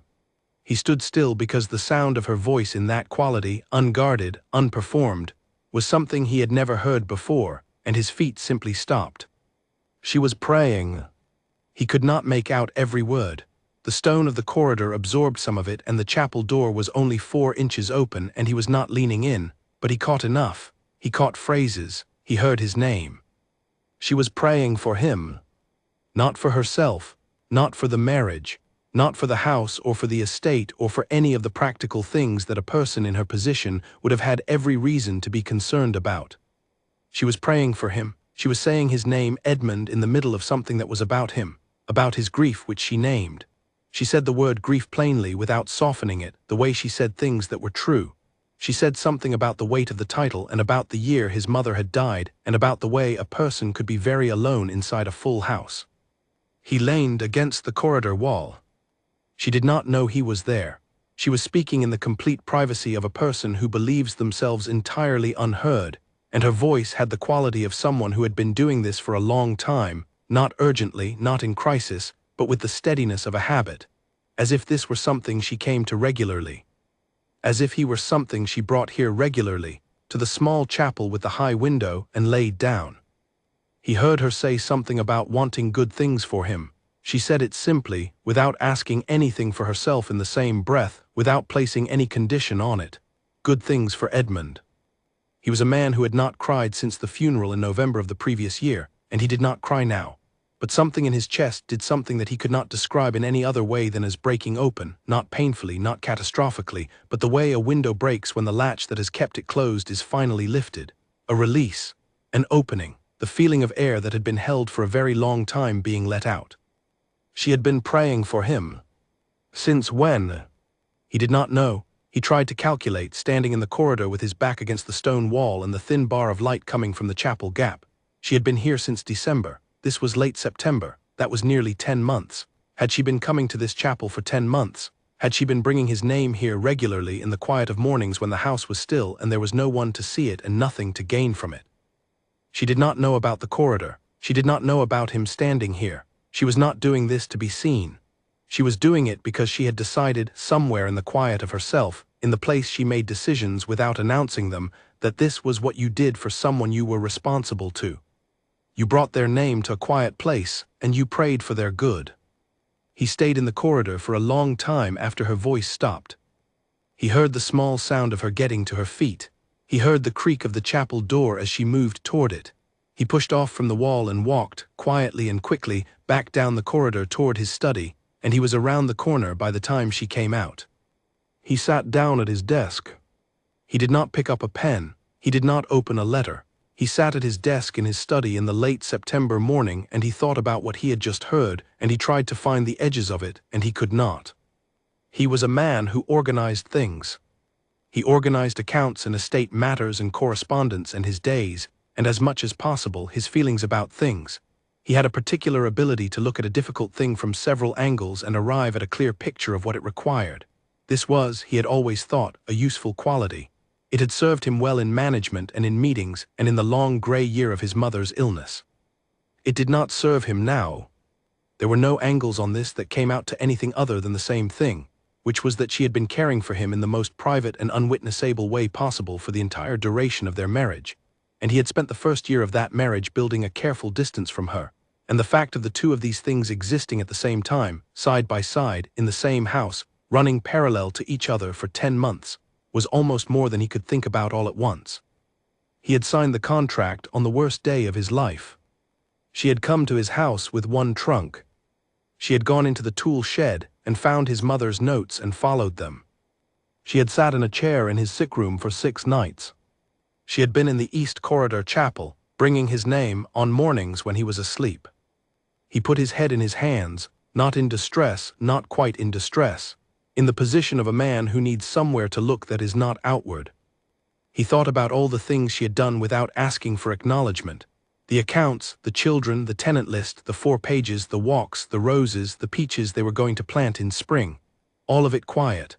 All of it given without announcement, without ledger, without any suggestion that it was intended to be noted and returned. What kind of person did something like that? He thought he knew the answer. He thought he had always known the answer, somewhere below the level at which he had let himself think about her.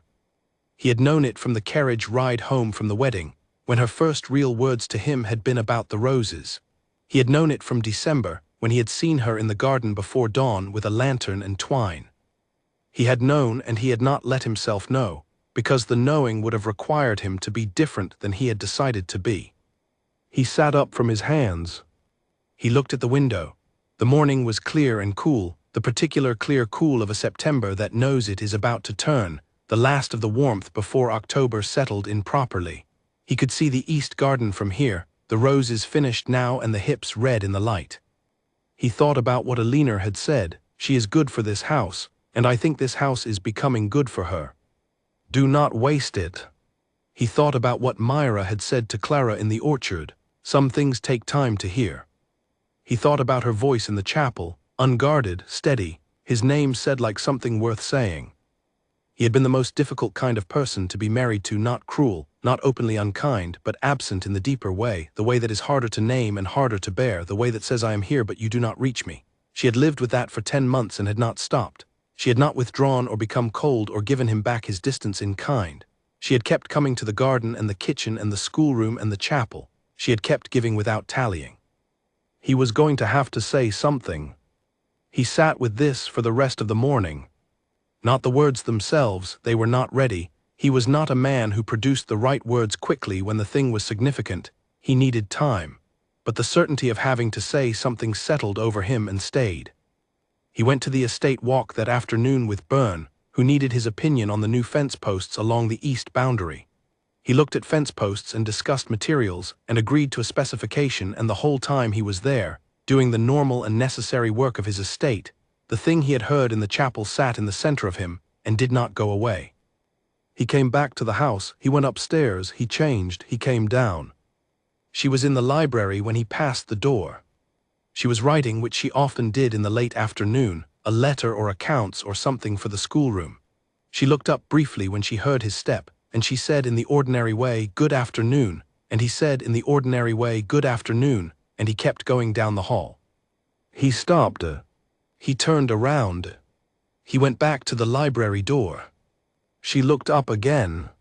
He stood in the doorway and looked at her for a moment, at her face, which was composed and direct and completely ordinary, the face of a person who was writing a letter and had been interrupted and was waiting to know why. "Myra," he said. Yes, she put her pen down. He thought about all the things he needed to say. He thought about how long it would take to say them properly, and about how she deserved proper and not rushed, and about how the afternoon was not the right moment, not here in a doorway. "Will you walk with me after dinner?" he said. "There is something I want to say to you." She looked at him for a moment with those clear eyes. "Yes," she said. He nodded. He went back down the hall to his study. He sat down. He picked up a pen. He put it down. He looked at the window and the east garden and the hips on the rose stems and the sky beyond them going gold. After dinner they walked. He did not say the thing he had to say yet, not that evening. He needed more than an evening. He needed to find the right words, and he was not quite there. But he walked beside her in the September twilight, and he listened to her talk about the schoolroom, about Clara's progress, about Kit who had now mastered the first 12 letters. And he was more present in the listening than he had ever been, and she could feel it. He thought, the quality of being actually listened to is something a person recognizes, especially if they have been doing it themselves for long enough. When they came back to the house and she said good night at the bottom of the stairs, he said, "Good night, Myra," and something in the way he said it was different from the 1,000 other good nights they had exchanged in the corridor and at doors. And she paused on the first stair and looked at him, and something moved across her face that was not quite the still face and not quite the warm face, but something in between, something new. Then she went upstairs. He stood in the hall. He stood there for a long time, listening to the house around him, the settlement of the old timbers, the distant sound of the wind beginning in the east, the quiet creak of the third stair that had always given way slightly underfoot. He thought, she has been in this corridor since December. She has been in the chapel. She has been in the garden and the kitchen and the schoolroom, and I have been in this same house, walking through the same rooms, and I have been the last to know what was right in front of me. He thought, it is not too late. He turned off the hall lamp and went upstairs. The house was quiet around him. The corridors were long and dark and cool. He walked to his room and sat at his window for a long time before he slept. Outside, the roses he had not planted, but would not let go unprotected, stood in their late autumn quiet along the east wall. He sat at the window. He was ready to say it now. He was ready to say all of it. He did not find the moment for 3 days.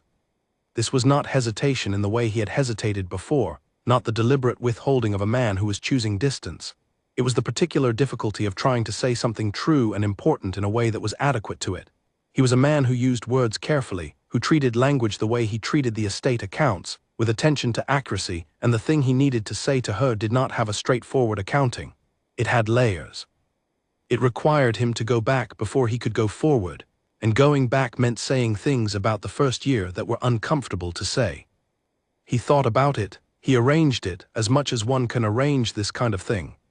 He waited for an evening when the household felt settled and the weather was good enough for the garden, because he had decided, without quite deciding consciously, that the garden was where it should happen. His mother's garden, her garden now. The evening came on a Saturday in early October.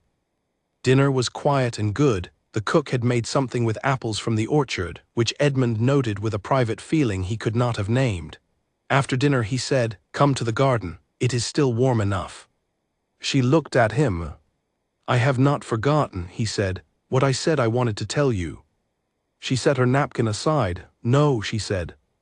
"I did not think you had." They went out through the drawing-room door to the terrace and then down to the garden, where the evening light was long and warm and gold in the way of early October, the last warmth before the real cold. The roses along the east wall were finished now, their season over, but they had left their hips small and red-orange, caught in the last light. He walked beside her to the east wall. He stopped there, she stopped beside him. He looked at the roses for a moment. Then he said, "I was in the corridor on Thursday, the east corridor. I heard you in the chapel." He said it plainly, the way she said things that were true. He did not apologize for it first or surround it with explanation. He said it and let it be in the air between them. She was very still. She did not turn to look at him. She was looking at the rose wall, and she was very still, and he could not read her expression from this angle, but he could feel the quality of the silence, which was the silence of someone who has been found out in something deeply private, and is taking a moment to understand what that means. "I heard my name," he said. "I heard what you were asking for me." A long pause. She turned to look at him. Her face was the composed one, the one he had first seen at the county dinner and had learned since then was not coldness but control, the face she used when something had landed in a tender place and she was deciding how to hold it. He held her gaze. "I should not have stood there," he said. "You did not know I was there. That was your privacy and I did not have the right to it." He meant this.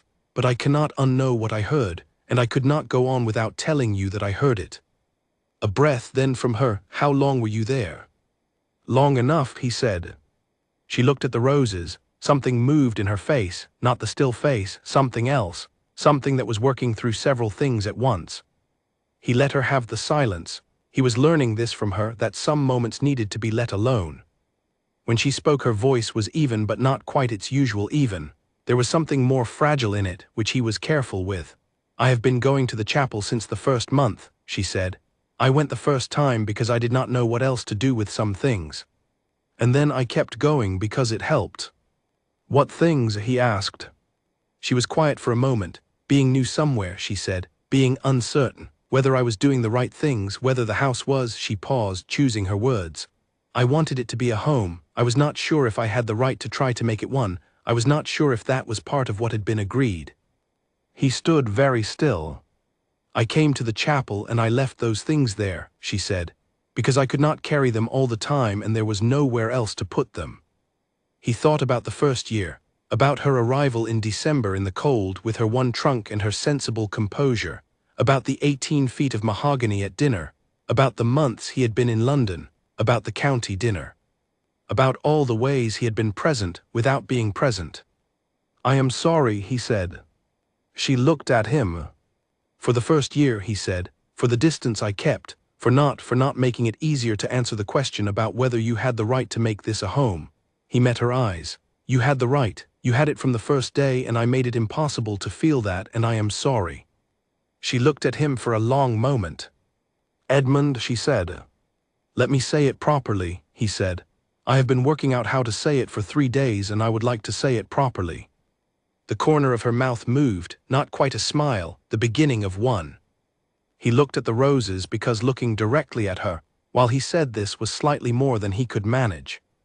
"I signed a contract on the worst day of my life," he said, "and I used the grief of that day to tell myself that the contract was all this was, that it was manageable and contained and did not require me to do anything except show up occasionally and keep the accounts. I told myself you were part of the arrangement, not part of the house. I told myself that keeping you at arm's length was reasonable given the circumstances." He paused. "It was not reasonable, it was convenient." "There is a difference." He turned to look at her. "You built something in this house," he said. "You built it without anyone helping you build it, and you did it from the first week, and I walked through it for a year as though it had nothing to do with me. As though the herbs on the table and the children in the schoolroom and the roses and the garden notes in the tool shed had simply appeared by themselves." He stopped. "They did not appear by themselves. You appeared." Her face was very still, not the managing stillness, the genuine stillness. She was listening the way she always listened, completely, without anything held back. "I was in the corridor on Thursday," he said, "and I heard you say my name the way no one says a person's name unless they have decided that person is worth something. And I have been thinking about it for 3 days. about what it means that you have been bringing my name to that chapel since the first month, since before you had any reason to, since before I had given you the slightest reason to. A pause. The evening light was very still around them. A late bird called somewhere in the far garden. I am not a man who says things like this easily, he said. I want you to know that I know that and that I am saying it anyway, because you deserve to hear it said. She was looking at him. Her eyes were very bright, not tears, not quite. That quality of brightness that is the thing that comes just before someone decides whether to let themselves be moved. You are the reason this house is alive, he said. You are the reason there are children's voices in the corridor and notes from my mother that are being followed, and roses that will survive the winter and peaches that we are going to plant in the spring. You did all of it in a house where the person who should have been your partner was deliberately, carefully absent, and you did it without blaming me for the absence or demanding anything or stopping. He stopped himself. He had run out of the prepared part. The rest of it was not prepared. The rest of it was just the truth undressed. I did not know you, he said. I made sure I did not know you. And now I do, and it is the most important thing I have learned in a very long time, and I do not want to be the man who knew and did nothing about it. She turned away from him. She looked at the rose wall. He could see the line of her jaw, the way she held herself, the quality of her stillness. He waited. Then she said, I was afraid, she said it to the roses, when I came here. I was afraid that I would not be enough for this, that the house would remain a house, that I would manage everything properly and do everything right, and it would still feel like I was living in a place that had no room for me. She paused. Not because of you specifically, not at first, just the size of everything, the weight of it. This old house with its rooms full of someone else's life and me arriving with a trunk. He said nothing, he let her say it. And then, she said, the chapel, I found it the third week. I had been walking the east corridor and the door was there and I went in because it was quiet and I needed something quiet. And it was very still in there. And I thought, well, here is somewhere to bring the things that are too heavy to carry. A pause. I started bringing you, she said, not because I expected anything from it, just because. She stopped and started again. Because even on the days when the distance was very large, I thought you were someone worth bringing, someone worth asking for. He looked at the side of her face. He thought about everything she had just said, about arriving with a trunk and finding a chapel, about deciding that even a difficult person was worth praying for. Myra, he said. She turned. He looked at her. He had looked at her many times over the past 16 months in carriages, across dinner tables, through corridor windows at rose gardens. He had looked at her with distance, and with irritation, and with confusion, and with the beginning of understanding, and with admiration, and with the slow accumulating warmth that he had spent months refusing to name. He looked at her now with all of it, with none of it managed. I have been in the corridor, he said, and in the library, and at the breakfast table, and at the east fence and the south field and the kitchen garden wall. I have been in all of those places with you, and in every one of them I have been learning something, and what I have been learning is that you are the most honest person I have ever been in the same room with, and that I want to deserve being in the same room with you. She looked at him for a long moment. Then she said, you already are. 3 words. Said the way she said things that were true. He reached out his hand. She looked at it for one moment, just one, the way she had looked at the ring at the wedding, exactly 1 second.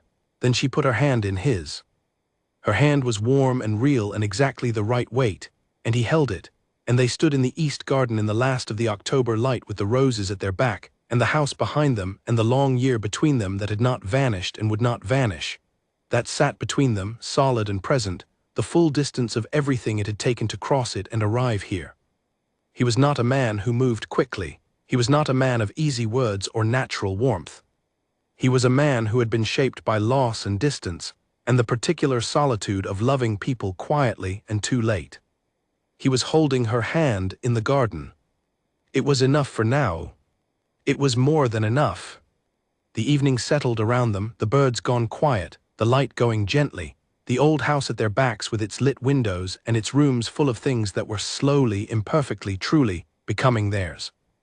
October deepened into November, and November into the first cold weeks, and winter came to Westhaven Hall in the way it always had, slowly, then all at once. But the second winter was different. Edmund noticed this the way you notice things when you have stopped arranging yourself, not to notice them. He noticed it in the mornings, which were no longer solitary.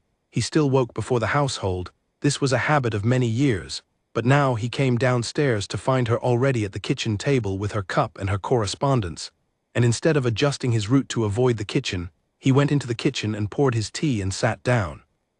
This was how he found out she disliked the taste of their usual tea blend and had been drinking it for a year without complaint, because it was the blend Mrs. Drummond kept, and she had not thought it was her place to change it. He changed it the next morning. He told Mrs. Drummond to order a different one and showed her the variety. Mrs. Drummond looked at him with her usual expression that contained many unexpressed things and said, "Very well, Your Grace." He noticed it at dinner, which was no longer a formal performance of two people being polite across a large table. He had moved the candles.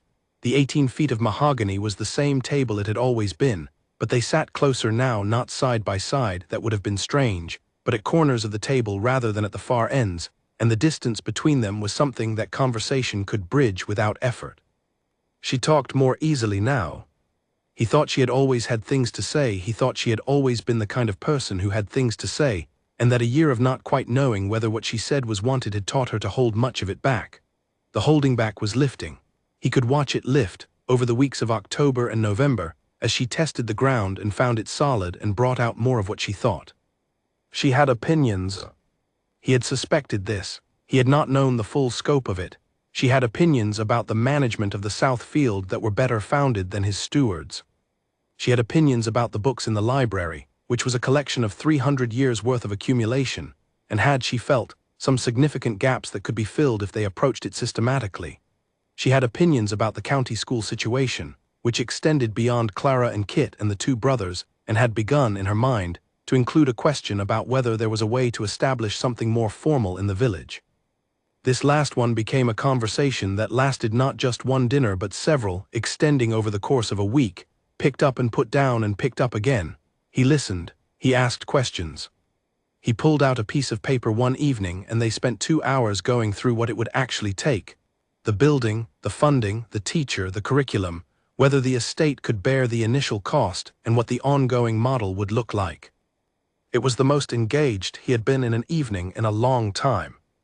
When they finally went to bed that night, she paused at the bottom of the stairs and said, "You are very good at the practical part of things." "You are very good at the original part," he said. "The practical part is easier when someone else has done that first." She looked at him. He was not practiced at saying things like this. He was aware it came out somewhat formally. But she smiled, and it was the real smile, the short one, the actual one, and she went upstairs. He stood at the bottom of the stairs for a moment. Then he went to his study, not to work but to write to Alina. He had been writing to Alina more frequently since August. Alina replied with equal frequency, which meant Edmund's correspondence had increased substantially in a way that Finch had noted with polite curiosity. He told Alina about the school conversation. He told her about the tea. He told her, and this was the part he had to think about how to write, because he was still not naturally a man who wrote things like this, that the second winter was different. Alina wrote back 3 days later. She said, "Edmund, I am very glad." She said it in 3 words, the way Myra said things in 3 words, which he noticed. He thought that the two women would get on for the rest of their lives. Clara came to see him in November. This had not been planned. It had not been arranged. He was in the library on a Tuesday afternoon. He had been in the library more frequently since the evenings he and Myra had spent there, and it had become a room he actually used rather than a room he walked through, when he heard footsteps in the corridor that were lighter and quicker than any of the household staff. A knock at the door. He said, "Come in," and Clara came in. She was 9 now, which Myra had told him with what he recognized as the pride of a teacher. She was a serious-faced girl with bright eyes who, from everything he had observed from corridors and the library and overheard conversations, was the kind of child who approached the world as a problem worth solving. She stood at the door of his library with the particular composure of a child who has decided to do something and is not going to be put off by the largeness of the room or the person in it. "Your Grace," she said. "Clara," he said. She looked at him steadily. "I wanted to give you something for the schoolroom." She came forward and placed on the corner of his desk with the precise care of someone handling something important, a small drawing. He looked at it. It was a map, a child's map carefully done of the estate. She had drawn the house, and the east garden, and the orchard, and the mill at the boundary, and the south fields, and she had labeled each one in a hand that was small and clear, and showed the work of someone who had been taught their letters properly. He looked at the map for a long moment. "This is very good," he said, and meant it completely. "The Duchess taught me to look at things carefully before drawing them," Clara said. "She says a map is only useful if it shows where things really are." "She is right," he said. Clara looked at the map, then she looked at him. "Do you like it here?" she asked. The question was asked with the directness of 9 without any filter. He considered this. "Yes," he said. "More than I did a year ago." Clara nodded as if this was the answer she had expected. "The Duchess likes it here," she said. "I can tell. She talks about it differently than she did at the beginning. At the beginning she talked about it like she was describing somewhere. Now she talks about it like she is talking about herself." He looked at this 9-year-old. "She talks about the roses," Clara added. "She says your mother planted them." "She did," he said. "The Duchess has been learning to tend them the same way," Clara said. "She found notes and she has been following them. I think she does it because she thinks it is a way of knowing your mother." He was quiet. "She told me about her," Clara said, "your mother. She told me she must have been someone who cared about making things grow, because of the way she wrote about the roses in the notes." She paused. "I think the Duchess does too, care about making things grow." "Yes," Edmund said. Clara picked up the map from the corner of his desk. "I will put it in the schoolroom," she said, "if that is all right." "That is very much all right," he said. She left. He sat in the library and looked at the corner of his desk where the map had been. He thought about the chapel. He thought about his mother's notes in the tool shed. He thought about Clara saying, "She talks about it like she is talking about herself." He got up. He went out of the library. He went down the corridor and out to the east garden, where the winter roses stood, pruned back and covered, the bases packed with mulch that had been renewed at the beginning of October. He stood at the rose wall. He thought about his mother. He thought about the letters which he had read in pieces over the summer and autumn and which had become a conversation he was having across time. His mother telling him things she had not told him when she was alive, about what it meant to stay, about what it cost, about what it gave back. He thought about Myra finding those notes in the tool shed, about her decision, made alone and never mentioned until he had asked, to learn his mother's way with these roses. He took off his gloves. He reached out and touched one of the mulched bases. The earth was cold and firm. The work was solid. She had done this. Every year she would do this. She would come out before the hard frost and she would pack the bases and protect the roots, because she had decided in the first year that they were worth protecting, and she had not stopped deciding that since. He stood at the wall for a long time. Then he went back inside. That evening he found her in the library with her cup and her book, as she often was in the evenings now, and he sat down in the other chair and they were quiet for a while in the comfortable way they had gotten used to being quiet together. The fire was going. The house was settled around them.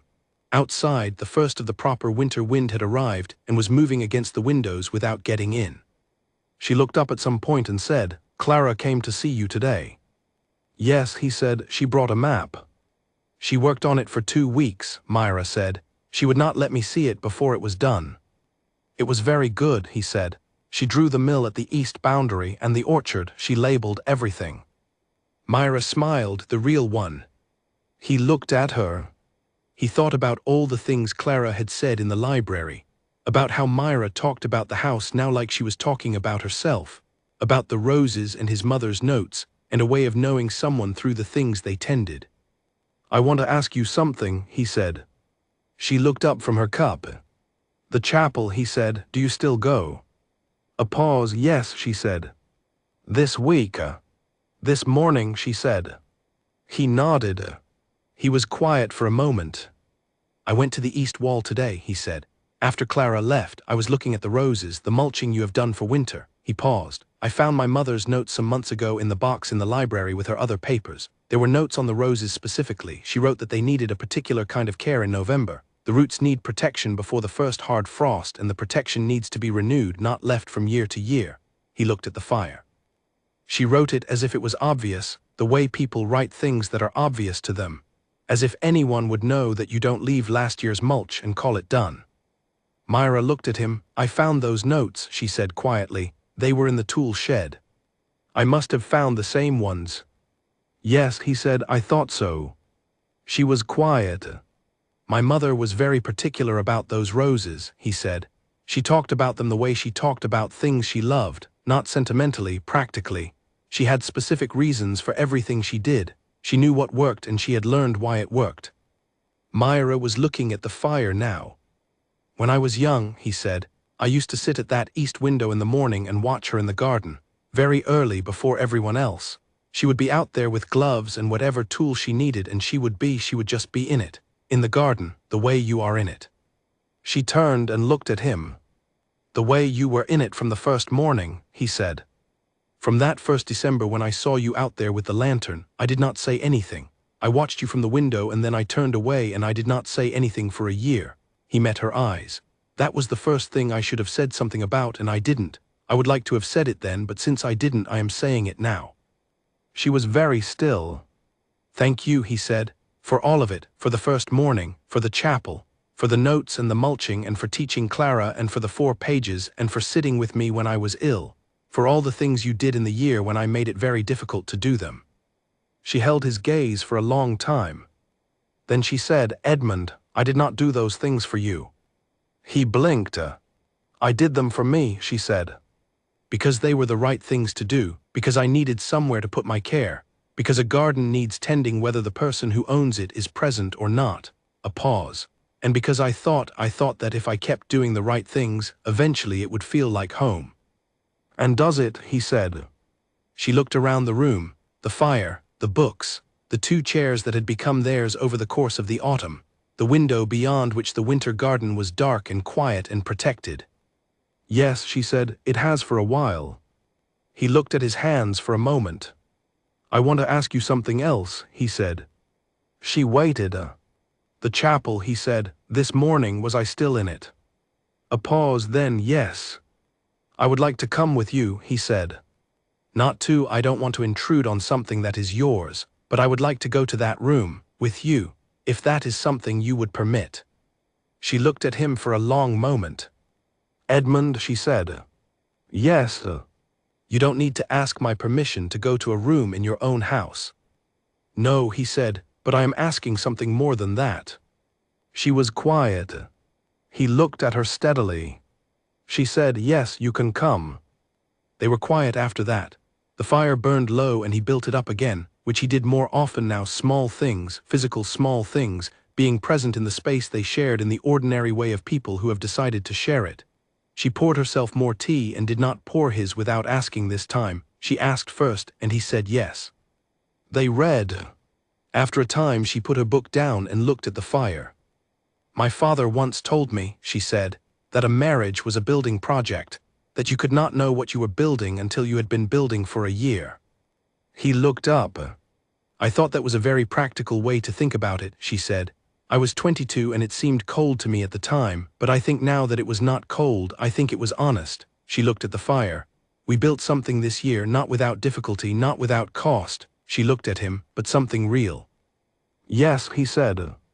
I would like to keep building, she said. He held her gaze, so would I. She picked up her book again.